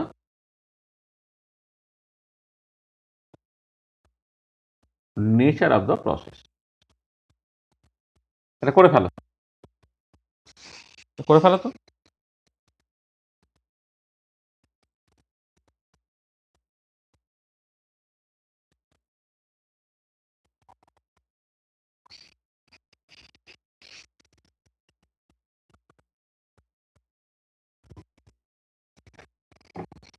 তুমি কি করবে? উইনো এই ফর্মুলা থেকে শুরু করো, N CV bar L N P two by P one plus N CP bar L N V two by V one. তো এখানে 10 মোল বলে দিয়েছে, 10 মোলটা তুমি বাইরে বের করে দাও। সিভি বারটা কত? 3/2 R 3/2 R LN P two by P one 2 atmosphere থেকে 1 অ্যাটমসফিয়ার থেকে 2 অ্যাটমসফিয়ারে গেছে, প্লাস এনটা বাইরে চলে গিয়েছিল, এটা 5/2 আর হলো এলএন ভি টুটা কত? 5 লিটার থেকে তোমার দিকে 10 লিটার। আচ্ছা, তাহলে আমি আরটাকে বাইরে বের করে দিচ্ছি। আর এর ভ্যালু হচ্ছে 8.314 জুল পার কেলভিন পার মোল, তার সঙ্গে 3/2 এলএন টু, আর এটা হচ্ছে মাইনাস 5/2 এলএন টু। এটা 5/2 এলএন হাফ হতো, এলএন হাফ মানে হচ্ছে তুমি মাইনাস করে দিলে মাইনাস এলএন টু। এটা তাহলে এবারে করে ফেলো, যা হবে হবে।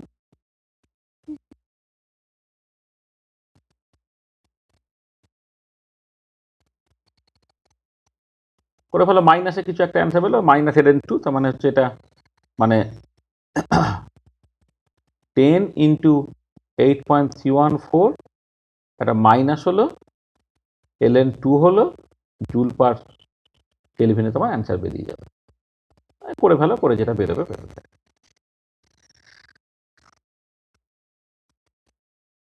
এলএন টু এর ভ্যালু তুমি জানো 0.693, বসিয়ে দাও। Minus 10 into 8.314 into 0.693 joule per kelvin, করে যা অ্যান্সার বেরোবে করে ফেলো।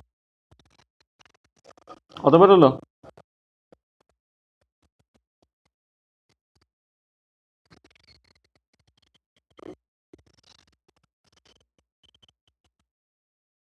কত হলো?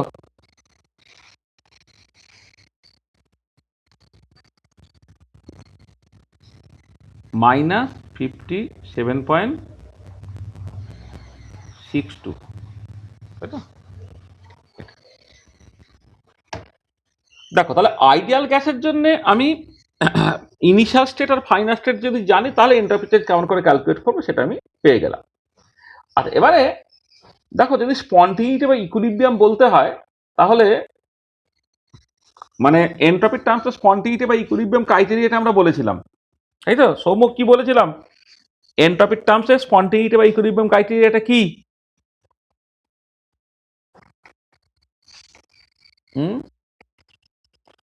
মানে ইন টার্মস অফ এন্ট্রপি স্পন্টিনিটি বা ইকুইলিব্রিয়াম ক্রাইটেরিয়াটা কি ছিল?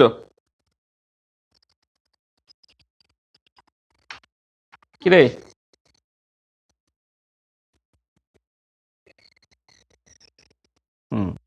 তার মানে এটা দাঁড়াচ্ছে যে যদি স্পন্টিনিটি বা ইকুইলিব্রিয়ামটা ইন টার্মস অফ এন্ট্রপি বলতে হয়, শুধুমাত্র সিস্টেমের এন্ট্রপিটাই যথেষ্ট না, তার সঙ্গে সারাউন্ডিং এর এন্ট্রপির ইনফরমেশনটাও আমার লাগবে। ঠিক আছে, তার মানে তাহলে আমি তো সিস্টেমের এন্ট্রপি ক্যালকুলেট করার ফর্মুলাগুলোই তৈরি করলাম এতক্ষণ ধরে, তাহলে সারাউন্ডিং এর এন্ট্রপি চেঞ্জ তৈরি করার ফর্মুলা তুমি কেমন করে বের করবে? আচ্ছা, সারাউন্ডিং এর এন্ট্রপি চেঞ্জ বের করতে মানে তার এক্সপ্রেশনটা কি হবে? মানে আমি এইভাবে লিখি যে how can you calculate the change in entropy for the surrounding। আচ্ছা, এক্ষেত্রে যদি তুমি ধরে নাও যে সারাউন্ডিংটা হিউজ, যদি তুমি ধরে নাও, তাহলে প্রথম কথা হচ্ছে যে universe is an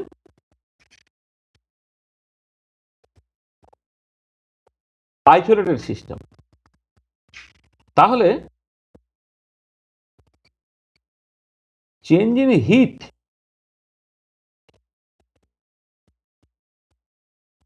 for the universe, তাহলে কিউ ফর দ্য ইউনিভার্স সেটা হচ্ছে Q for the system plus Q for the surrounding. এটা কত হবে? এটা 0 হবে, কারণ কোনটা আইসোলেটেড সিস্টেম যদি হয় তাহলে ক্ষেত্রে হিটের চেঞ্জ ওয়ার্কের চেঞ্জ কিচ্ছু হওয়া চলবে না, তো তাহলে সেইটা হবে। তাহলে এইখান থেকে তুমি কি পাচ্ছ দেখো, হিটের চেঞ্জ ফর দ্য সারাউন্ডিং এটা বেসিক্যালি মাইনাস অফ হিটের চেঞ্জ ফর দ্য সিস্টেম। এটা তাহলে হিটের চেঞ্জ ফর দ্য সারাউন্ডিং হচ্ছে মাইনাস হিটের চেঞ্জ ফর দ্য সিস্টেম। আচ্ছা, এবারে যদি আমি ধরে নিই যে if you assume that the surrounding is huge, মানে সারাউন্ডিংটা খুব যদি বড় হয়, তখন if you assume that surrounding is huge, তখন কি করতে পারি? এনি চেঞ্জ ইন হিট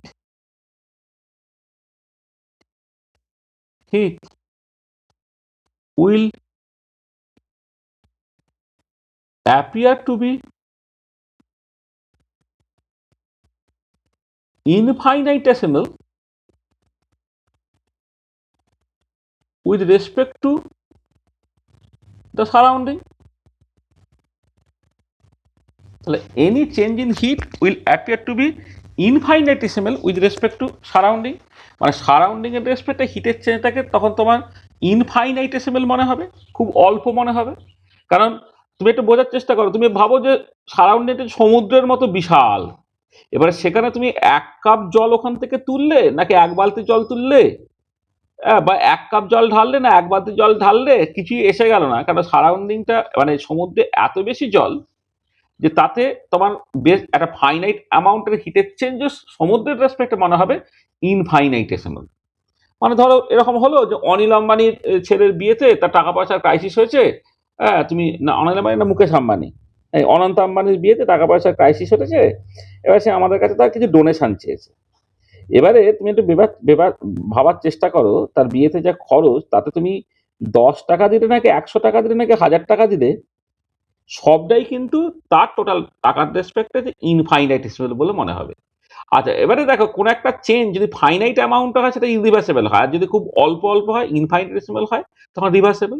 সেখানে একটি লিখছি যে if you assume that the surrounding is huge, তাহলে any change in heat will appear to be infinitesimal with respect to surrounding. In other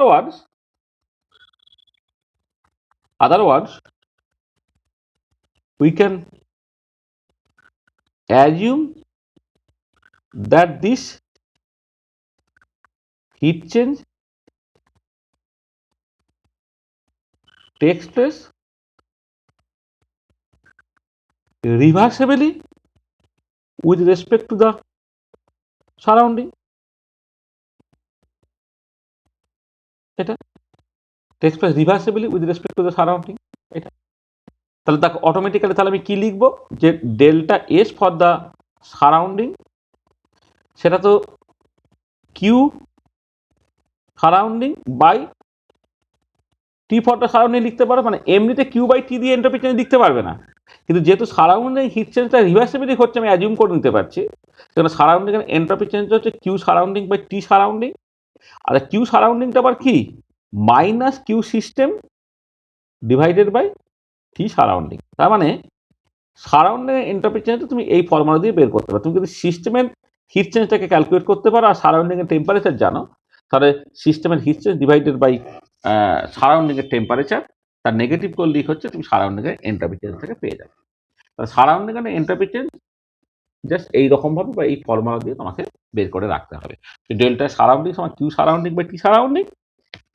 তো সারাউন্ডিং এর হিটের চেঞ্জ তো মাপার অসুবিধে, আমি সিস্টেমটাকে মাপতে পারি কিন্তু সারাউন্ডিংটা মাপতে পারি না, সেই জন্য সিস্টেমে সারাউন্ডিং এর হিটের চেঞ্জটা হবে মাইনাস অফ দ্য সিস্টেমের হিটের চেঞ্জ।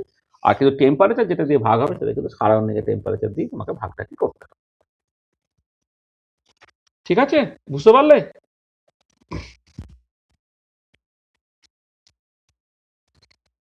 হলো?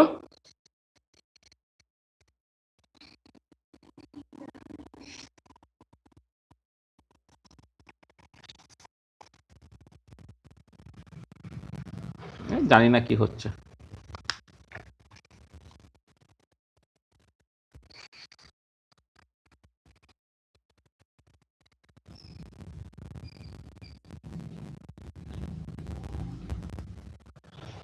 এত কাছে আছে নেট, সব কিছু ইন্টারনেটটা কেন কেমন একটা হয়ে যাচ্ছে।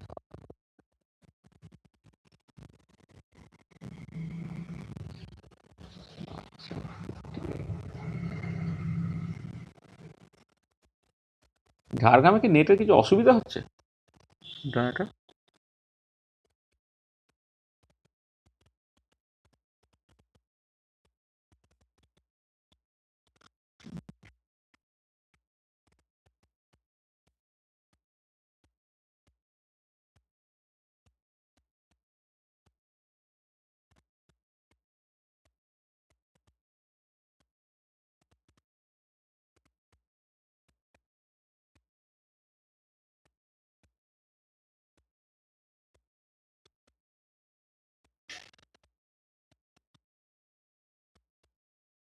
ওই একই দেখছি।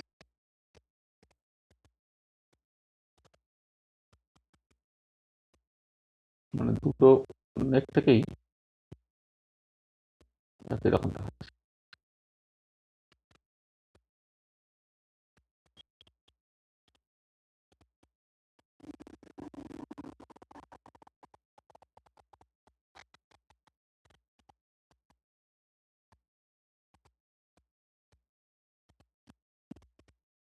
এখনো দেখা যাচ্ছে না?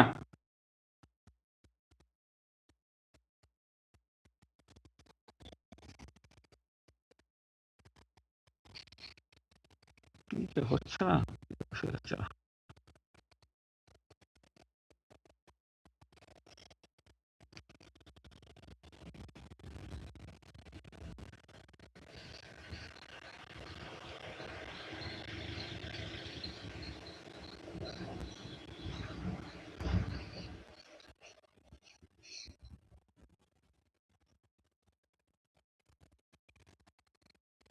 দেখ এখন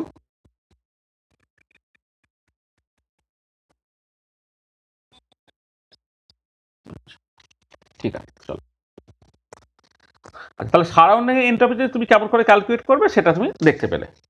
আচ্ছা, এবারে আরো বেশ কিছু কিছু প্রসেস আছে যার জন্য তোমাকে এন্ট্রপি চেঞ্জ ক্যালকুলেট করতে হবে। তাহলে আমি এরকম একটা বললাম, write down the expression of change in entropy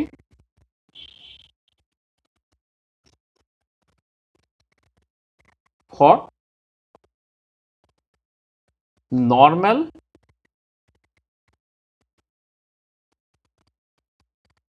phase transition.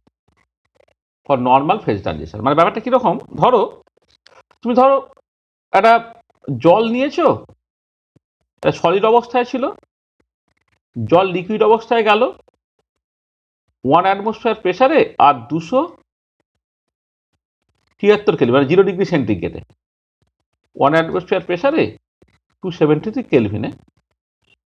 তাহলে ধরো এই যে পার্টিকুলার প্রসেসটা, তাহলে এই পার্টিকুলার প্রসেসটাকে রিভার্সেবল ধরে নিতে হয়। This is a reversible process. This is a reversible process. হ্যাঁ, ঠিক একই রকম করে ধরো H2O লিকুইড, সেখান থেকে H2O ভেপার হচ্ছে,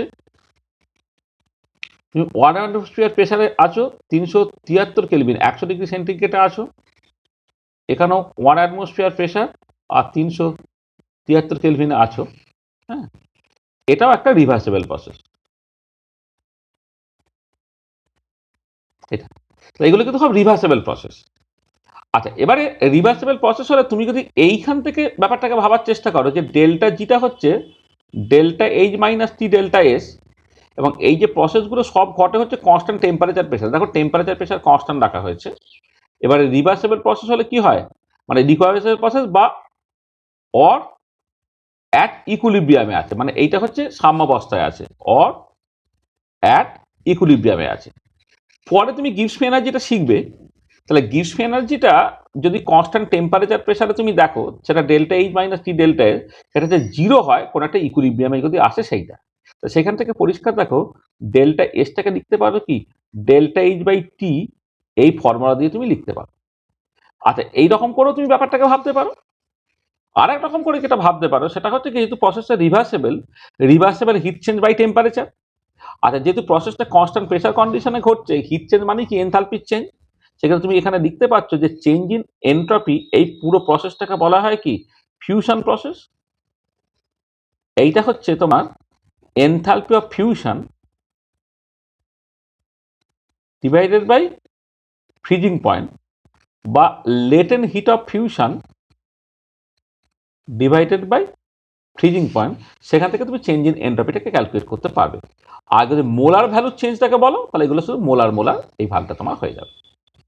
ঠিক একই রকমভাবে এই পার্টিকুলার কেসে molar entropy change for vaporization, প্রসেসটা ভেপোরাইজেশন, সেটা হচ্ছে molar enthalpy change for vaporization divided by তোমার বয়লিং পয়েন্ট হবে, বা মোলার মানে এল দিয়েও লিখতে পারো তুমি সেটা, বা latent heat of vaporization, latent heat of vaporization divided by boiling point হবে। তার মানে যখন এই নর্মাল ফেজ ট্রানজিশন হবে, যে দেখো জল মানে বরফ থেকে জল কিন্তু 1 অ্যাটমসফিয়ার প্রেসার 0 ডিগ্রি সেন্টিগ্রেডেই ভাবতে হবে। ওই -10 ডিগ্রি সেন্টিগ্রেডে সলিড থেকে লিকুইড হলো তাহলে কিন্তু চলবে না। 1 অ্যাটমসফিয়ার প্রেসার 273 কেলভিনে, বা এখানে 1 অ্যাটমসফিয়ার প্রেসার 373 কেলভিনে, এইগুলো যে নর্মাল ফেজ ট্রানজিশন যদি তুমি দেখো, তার ক্ষেত্রে তুমি জাস্ট এনথালপি মানে এনট্রপিক চেঞ্জটাকে তার latent heat divided by transition temperature দিয়ে তুমি করে ফেলতে পারো। এইটা এখন আমি যেরকম করে ভাবলাম, যেহেতু গিবস এনার্জি টার্মটাকে ইন্ট্রোডিউস করা হয়নি, তাহলে যেহেতু প্রসেসটা রিভার্সেবল প্রসেস, তা রিভার্সেবল প্রসেসে এনট্রপি চেঞ্জ মানে হচ্ছে reversible heat change divided by transition temperature. আর রিভার্সেবল প্রসেসে মানে মানে কনস্ট্যান্ট প্রেসার কন্ডিশনে হিট চেঞ্জটাই হচ্ছে এনথালপি চেঞ্জের সঙ্গে সমান হবে, কারণ পুরো প্রসেসটা কনস্ট্যান্ট প্রেসার কন্ডিশনে করতে। সেখানে basically latent heat of fusion divided by freezing point, বা এক্ষেত্রে latent heat of vaporization divide by freezing point, এই ফর্মুলা দিয়ে তুমি চেঞ্জ ইন এনট্রপিটাকে ক্যালকুলেট করতে পারবে। ঠিক আছে? আচ্ছা, তাহলে এটা যদি বোঝো তাহলে এইটা করো তো দেখি, মানে একটা প্রবলেম করো এখান থেকে। ধরো Q11, calculate the molar entropy change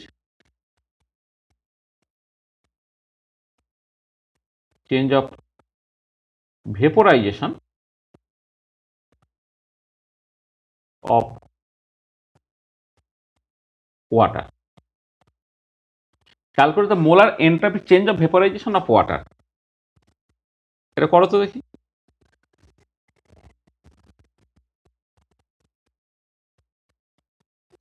তাহলে molar enthalpy change for vaporization by boiling point, এই সরাসরি ফর্মুলায় বসাবো। তাহলে জলের molar enthalpy change of vaporization বা মোলার লেটেন্ট হিটটা কত বলো তো?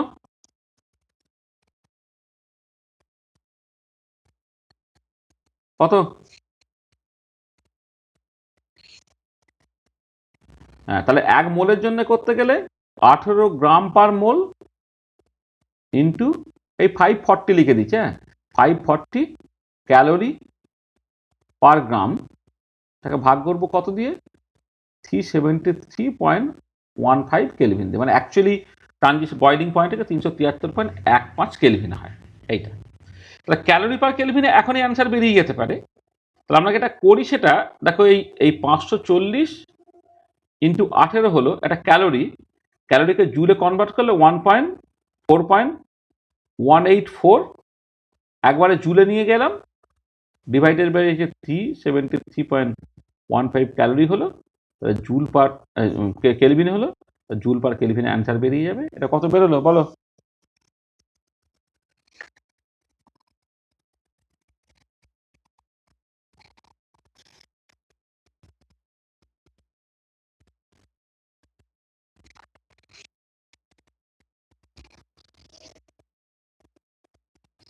কত হলো?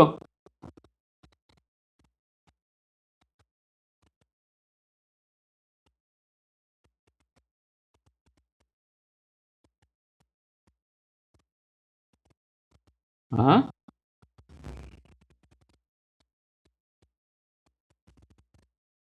যা বাবা, এই গুণ ভাগটা করে দিতে পারছি না।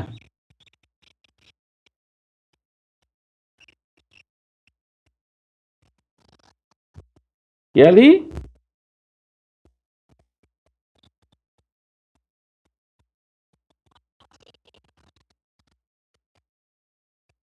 108 ওই একজন 9-8 বলছে, একজন 8-8 বলছে, যাকে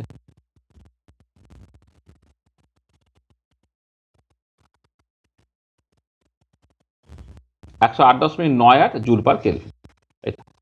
তাহলে এইরকম করে ঠিক একই রকম ভাবে এনথালপি অফ ফিউশনের কথা বের করতে হয়, তুমি করতে পারো। আচ্ছা দেখো, এইগুলোর ক্ষেত্রে এই যে হঠাৎ করে বলে দিতে পারলো কেন, কারণ জলের জন্য এনথালপি অফ ফিউশন বা এনথালপি অফ ভেপোরাইজেশন এই ডেটাগুলো জানা ছিল বলে। অনেক ক্ষেত্রে জানা থাকবে না, তখন একটা স্ট্যান্ডার্ড রুল আছে, তাকে বলে ট্রাউটনস রুল। তো বললাম ধরো স্টেট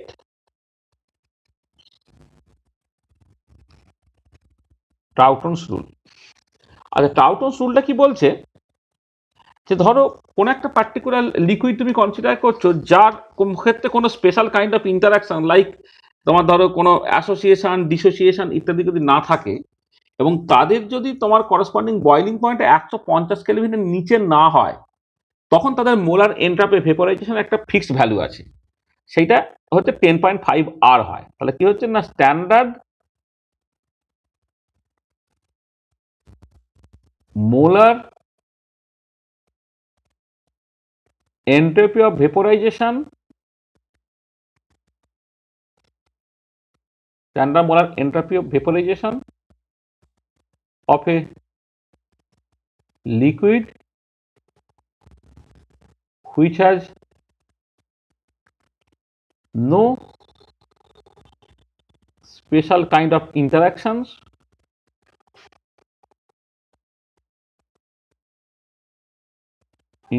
such as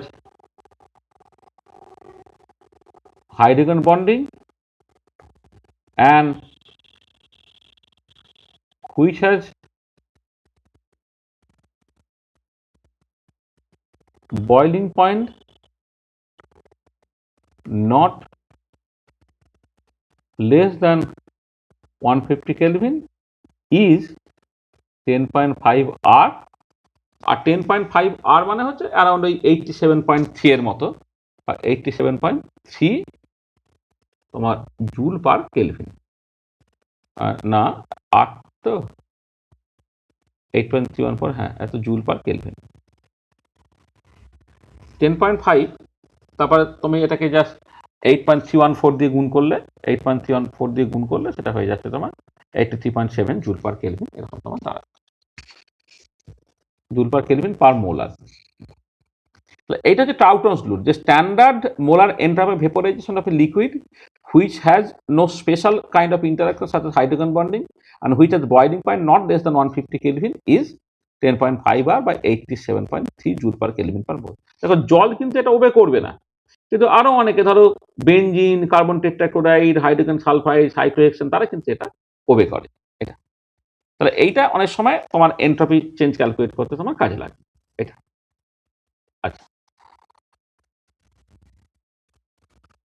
আচ্ছা, আর একটা প্রবলেম দাস বলি, দেখো চেঞ্জ ইন এন্ট্রপি যখন ক্যালকুলেট করবো, আর একটা পার্টিকুলার কেসে চেঞ্জ অফ এন্ট্রপি খুব ক্যালকুলেট করতে, সেটা হচ্ছে এন্ট্রপ মিক্সিং এর জন্য। তাহলে রাইট ডাউন দা, একদম আমি এক্সপ্রেশন বের করতে পারছি, ডেরিভেশনটা অন্যত্র আছে, সেটা পরে আমরা করবো, এখন নাই। সেটা সিস্টেম অফ ভেরিয়েবল কম্পোজিশন যখন এর পরে করা হবে, তখন এন্ট্রপি চেঞ্জ ফর মিক্সিং তার এক্সপ্রেশন তোমাকে ডিরাইভ করতে হবে। এখন জাস্ট এক্সপ্রেশন থেকে লিখে দিচ্ছি, right down the expression of entropy of mixing for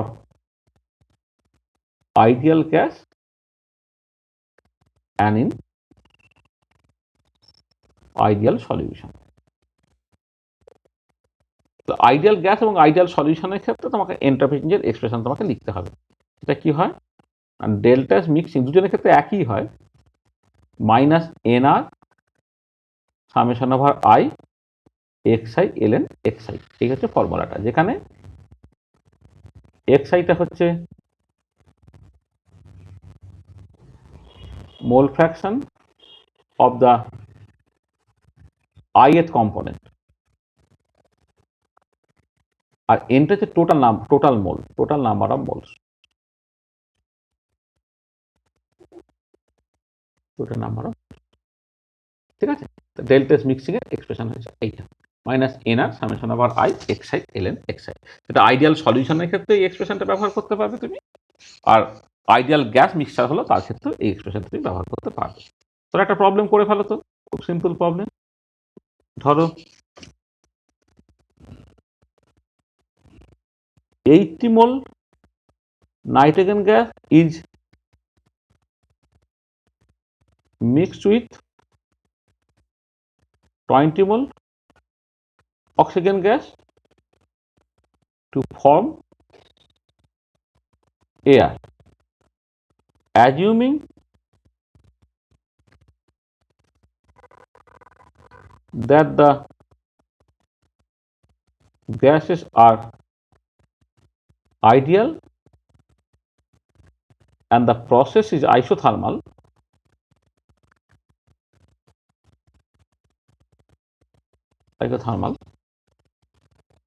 then calculate the change in entropy. তখন এন্ট্রপিক চেঞ্জটা তোমার ক্যালকুলেট করতে বলেছে, করে ফেলো। 80 মোল নাইট্রোজেন এবং 20 মোল অক্সিজেন, মানে এয়ারের কম্পোজিশন মোটামুটি এরকমই থাকে, এক্স্যাক্টলি এটা নয় কিন্তু এর কাছাকাছি আর কি। অন্যান্য গ্যাস অল্প স্বল্প কিছু থাকে, তো মোরাললেস তোমরা জানো যে নাইট্রোজেন মানে 100 মোলের মধ্যে 5 ভাগের 4 ভাগ নাইট্রোজেন থাকে আর 5 ভাগের 1 ভাগ হচ্ছে অক্সিজেন থাকে, সেগুলোকে মিশিয়ে তোমার এয়ার তৈরি হচ্ছে। ধরে নিচ্ছি একটা আইডিয়াল, মানে নাইট্রোজেন অক্সিজেন তারা সব আইডিয়াল গ্যাস ধরে নিচ্ছি, তাহলে সেই মেশানোর জন্য entropy change for the mixing কত হবে সেটা তোমাকে বের করতে পারো।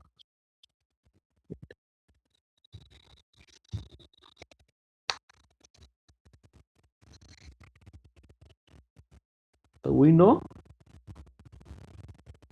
ডেল্টা মিক্সিং কত, minus NR summation over I X I L N X I, তাই তো। তো এই পার্টিকুলার কেসে কত হবে, minus NR mole fraction of nitrogen into L N mole fraction of nitrogen plus mole fraction of oxygen L N mole fraction of oxygen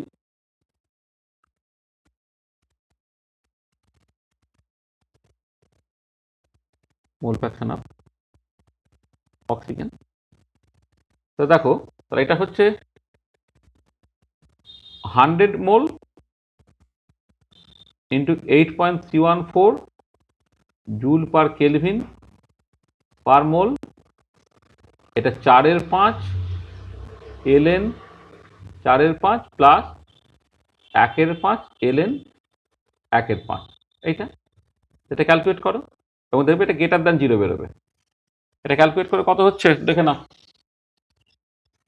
joule per কেলভিনে তো বেরোবে, এবং সেটা গ্রেটার দ্যান 0 হবে, মানে আইডিয়াল, মানে তুমি এইখান থেকে এই এক্সপ্রেশন থেকেই পাবে তুমি, এটা কিন্তু গ্রেটার দ্যান 0, কারণ মোল ফ্র্যাকশনটা সেটা কিন্তু ফ্র্যাকশন, তার লগারিদমিক করলে নেগেটিভ বেরোবে, আর আগে অলরেডি একটা নেগেটিভ আছে, ওভারঅল জিনিসটা বেড়ে যায়। তাই এন্ট্রপি মিক্সিং পজিটিভ হয়, ঠিক আছে? তো ক্যালকুলেট করে দেখবি জিনিসটা তোমার পজিটিভ বেরোবে।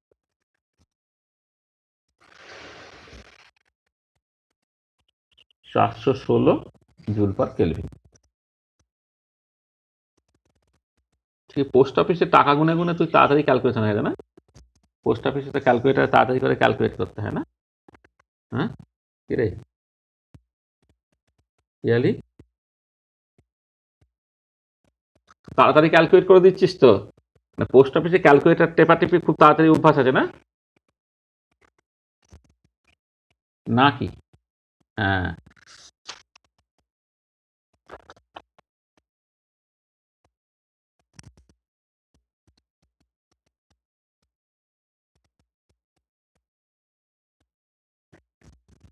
ঠিক আছে। আচ্ছা, আরেকটা কোশ্চেন লেখো।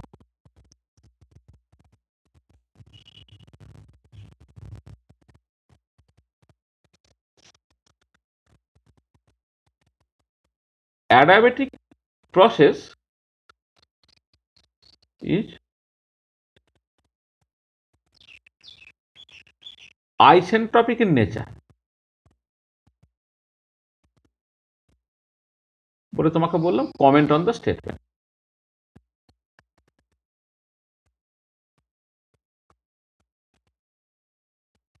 Comment on the statement. Adiabatic process is isentropic in nature. Comment on the statement. বলো তো এটা কি হবে?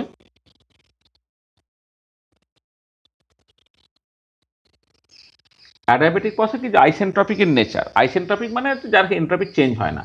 বলা হচ্ছে adiabatic process is isentropic in nature. এটা সম্বন্ধে কমেন্ট করতে বলা হয়েছে, মানে বক্তব্যটা ঠিক হলে তার পক্ষে যুক্তি দাও, বক্তব্যটা ভুল হলে কেন ভুল সেটা বলো।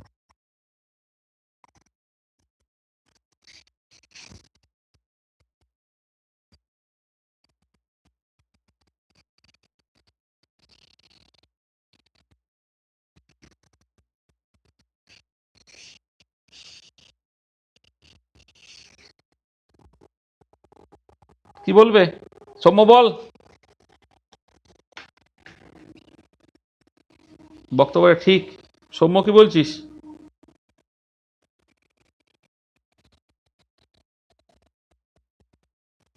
করে আছিস?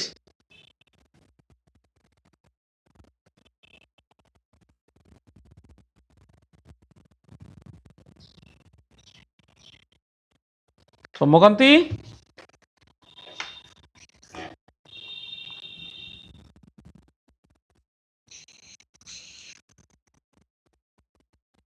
কি সৌম্য কি বেরিয়ে গেছিস? বেরিয়ে গেছে।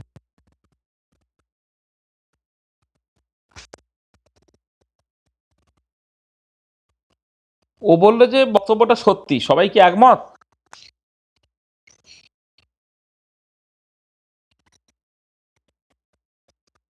তাই পারফেক্টলি অ্যাডিয়াবেটিক হয় না কবে বললাম আমি? তা আমার মুখে এটা ওটা বসিয়ে দিচ্ছিস কেন? আমার মুখে এটা ওটা বসিয়ে দিচ্ছিস? আমি কবে বললাম রে পারফেক্ট অ্যাডিয়াবেটিক বলে কিছু হয় না?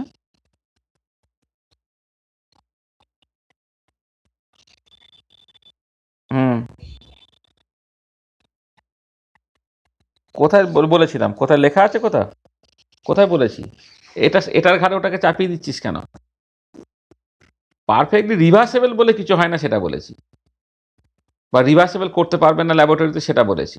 সেখানে কোয়াসি স্ট্যাটিক প্রসেসের কথা বলা হয়েছে। অ্যাডাবেটিক বা আইসোথার্মাল প্রসেসের ক্ষেত্রে পারফেক্টলি করা যাবে কি যাবে না সেই নিয়ে কোনো কমেন্ট আমি করেছি কখনো? আমার মুখে যা খুশি বসিয়ে দিচ্ছিস।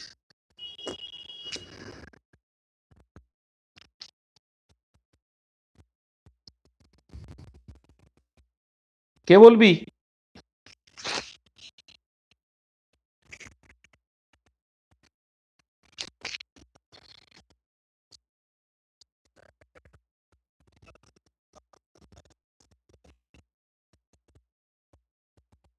একদমই।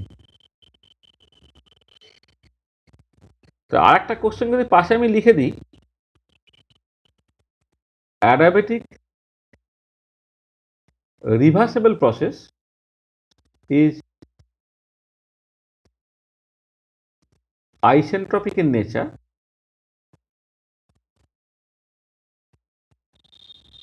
এটা তোমায় বললাম কমেন্ট অন দ্য স্টেটমেন্ট।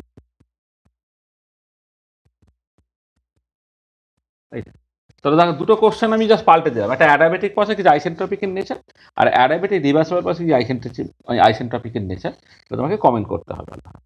যদি অ্যাডাবেটিক রিভার্সিবল প্রসেস হয় তাহলে সেটা আইসেন্ট্রপিক প্রসেস। তাহলে ইফ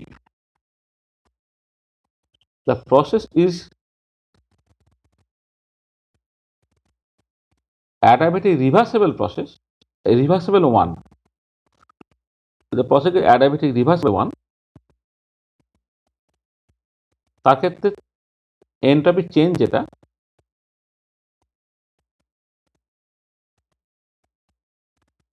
তখন change in entropy delta A, সেটা হচ্ছে কিউ রিভার্সিবল বাই টি, এটা জিরো হয়ে গেল, কারণ as for adiabatic reversible process Q রিভার্সিবলটা যেহেতু তোমার জিরো, এটা জিরো হয়ে গেল, তাহলে hence adiabatic reversible process is isentropic, এটা। আচ্ছা, এবারে যদি এমন হতো যে for adiabatic irreversible process Q irreversible যেটা, যেটা বেসিক্যালি তোমাদের কিউ সিস্টেম, এটা সাডেনলি জিরো, তাহলে কিউ সারাউন্ডিং যেটা বেসিক্যালি মাইনাস কিউ সিস্টেম, সেটাও জিরো হলো, তাহলে change in entropy for the surrounding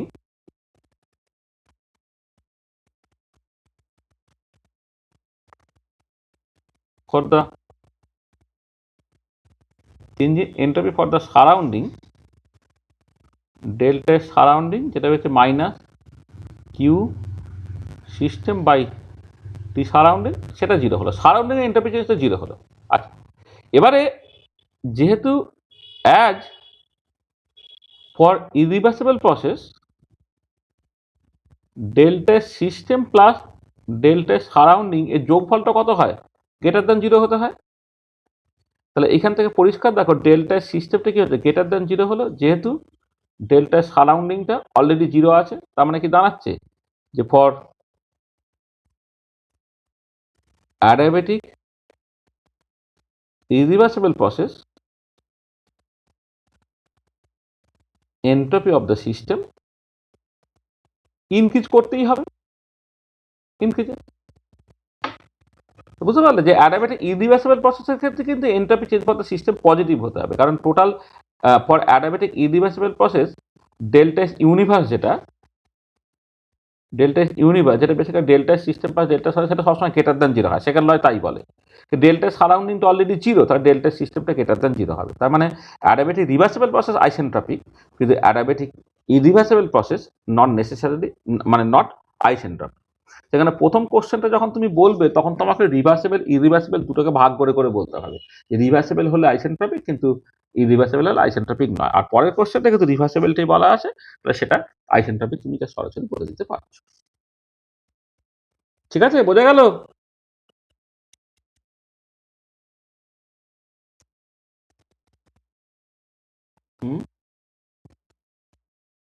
মানে এখানে একটা পয়েন্ট বলে দিই যে যদি তোমার ফর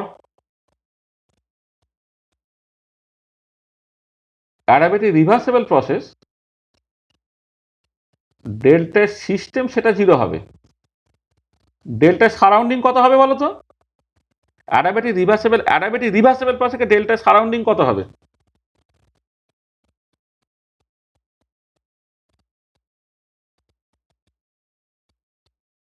কি গো,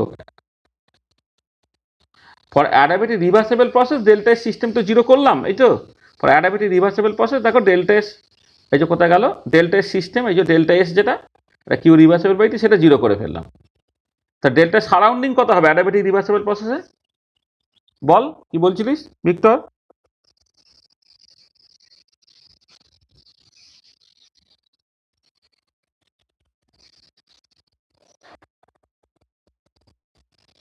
কিরে,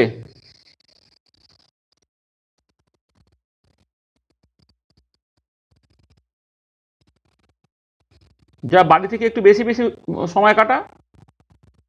হ্যাঁ, কারণ জীবনে উন্নতি হয়ে গেলে তো খুব ক্ষতি হয়ে যাবে না। হজম, কুকুরের পেটে তো ঘি হজম হবে না। একটু বেটার কিছু যদি করে ফেলিস, হ্যাঁ, একটু ভালো থাকা, ভালো খাওয়া, হ্যাঁ, এগুলো যদি হয় সে তো হজম করতে পারবি না। যা বাড়িতে চলে যা। হ্যাঁ, যত বেশি সম্ভব ক্লাস বাঙ্ক করে বাড়িতে চলে যা, দেখবি বেশ সুন্দর থাকবি। হ্যাঁ, তো জীবনে উন্নতি হবে না, কোনো পরিবর্তন নেই, বেশ ভালো লাগবে না। এবারে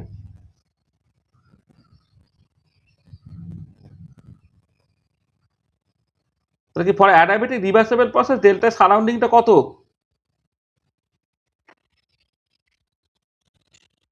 কেন? হ্যাঁ, কেন?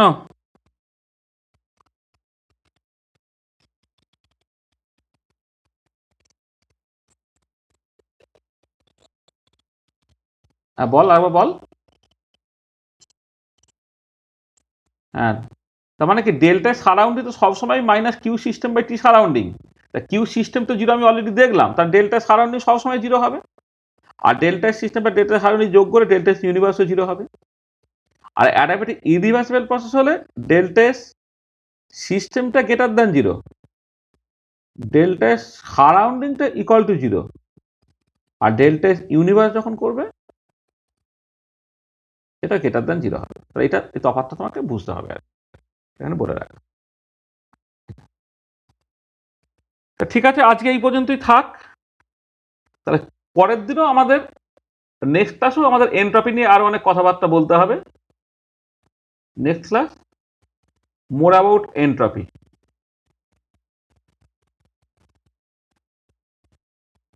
মানে এনট্রপি বিভিন্ন প্রসেসের ক্ষেত্রে আমি ক্যালকুলেট করব, তার সঙ্গে সঙ্গে এবারে কার্নো সাইকেলটাকে ওই বিভিন্ন রকমের এনট্রপির ফাংশন হিসেবে দেখে সেখান থেকে বিভিন্ন রকমের প্লট আঁকা। মানে Carnot cycle in terms of TS diagram, Carnot cycle in terms of US diagram, Carnot cycle in terms of HS diagram, এইসবগুলো আমাকে করতে হবে। তার সঙ্গে সঙ্গে বেশ কিছু কিছু নিউমেরিক্যাল প্রবলেম আমাদের করতে হবে। তার নেক্সট ক্লাসেও আমরা মোর অ্যাবাউট এনট্রপি নিয়ে কথাবার্তা বলবো। তাহলে এন্ড অফ লেকচার 4, আজকে 4 নম্বর লেকচার আমাদের শেষ করা হলো। এনট্রপি নিয়ে আরো কিছু কথাবার্তা আমাদের বলতে হবে আর কি। নেক্সট ক্লাসও আমরা এনট্রপি নিয়ে কথাবার্তা বলবো, এবং সেখানে কার্নো সাইকেল টাইকেলগুলো মেশাবো টেশাবো, মিশিয়ে অনেক কিছু বলার জায়গা আছে। দেখো, কারো কিছু বুঝতে অসুবিধা আছে? কিছু অসুবিধা আছে?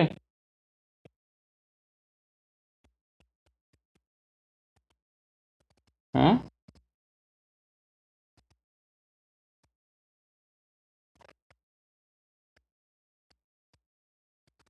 ঠিক আছে, তাহলে লিভ করে যাও।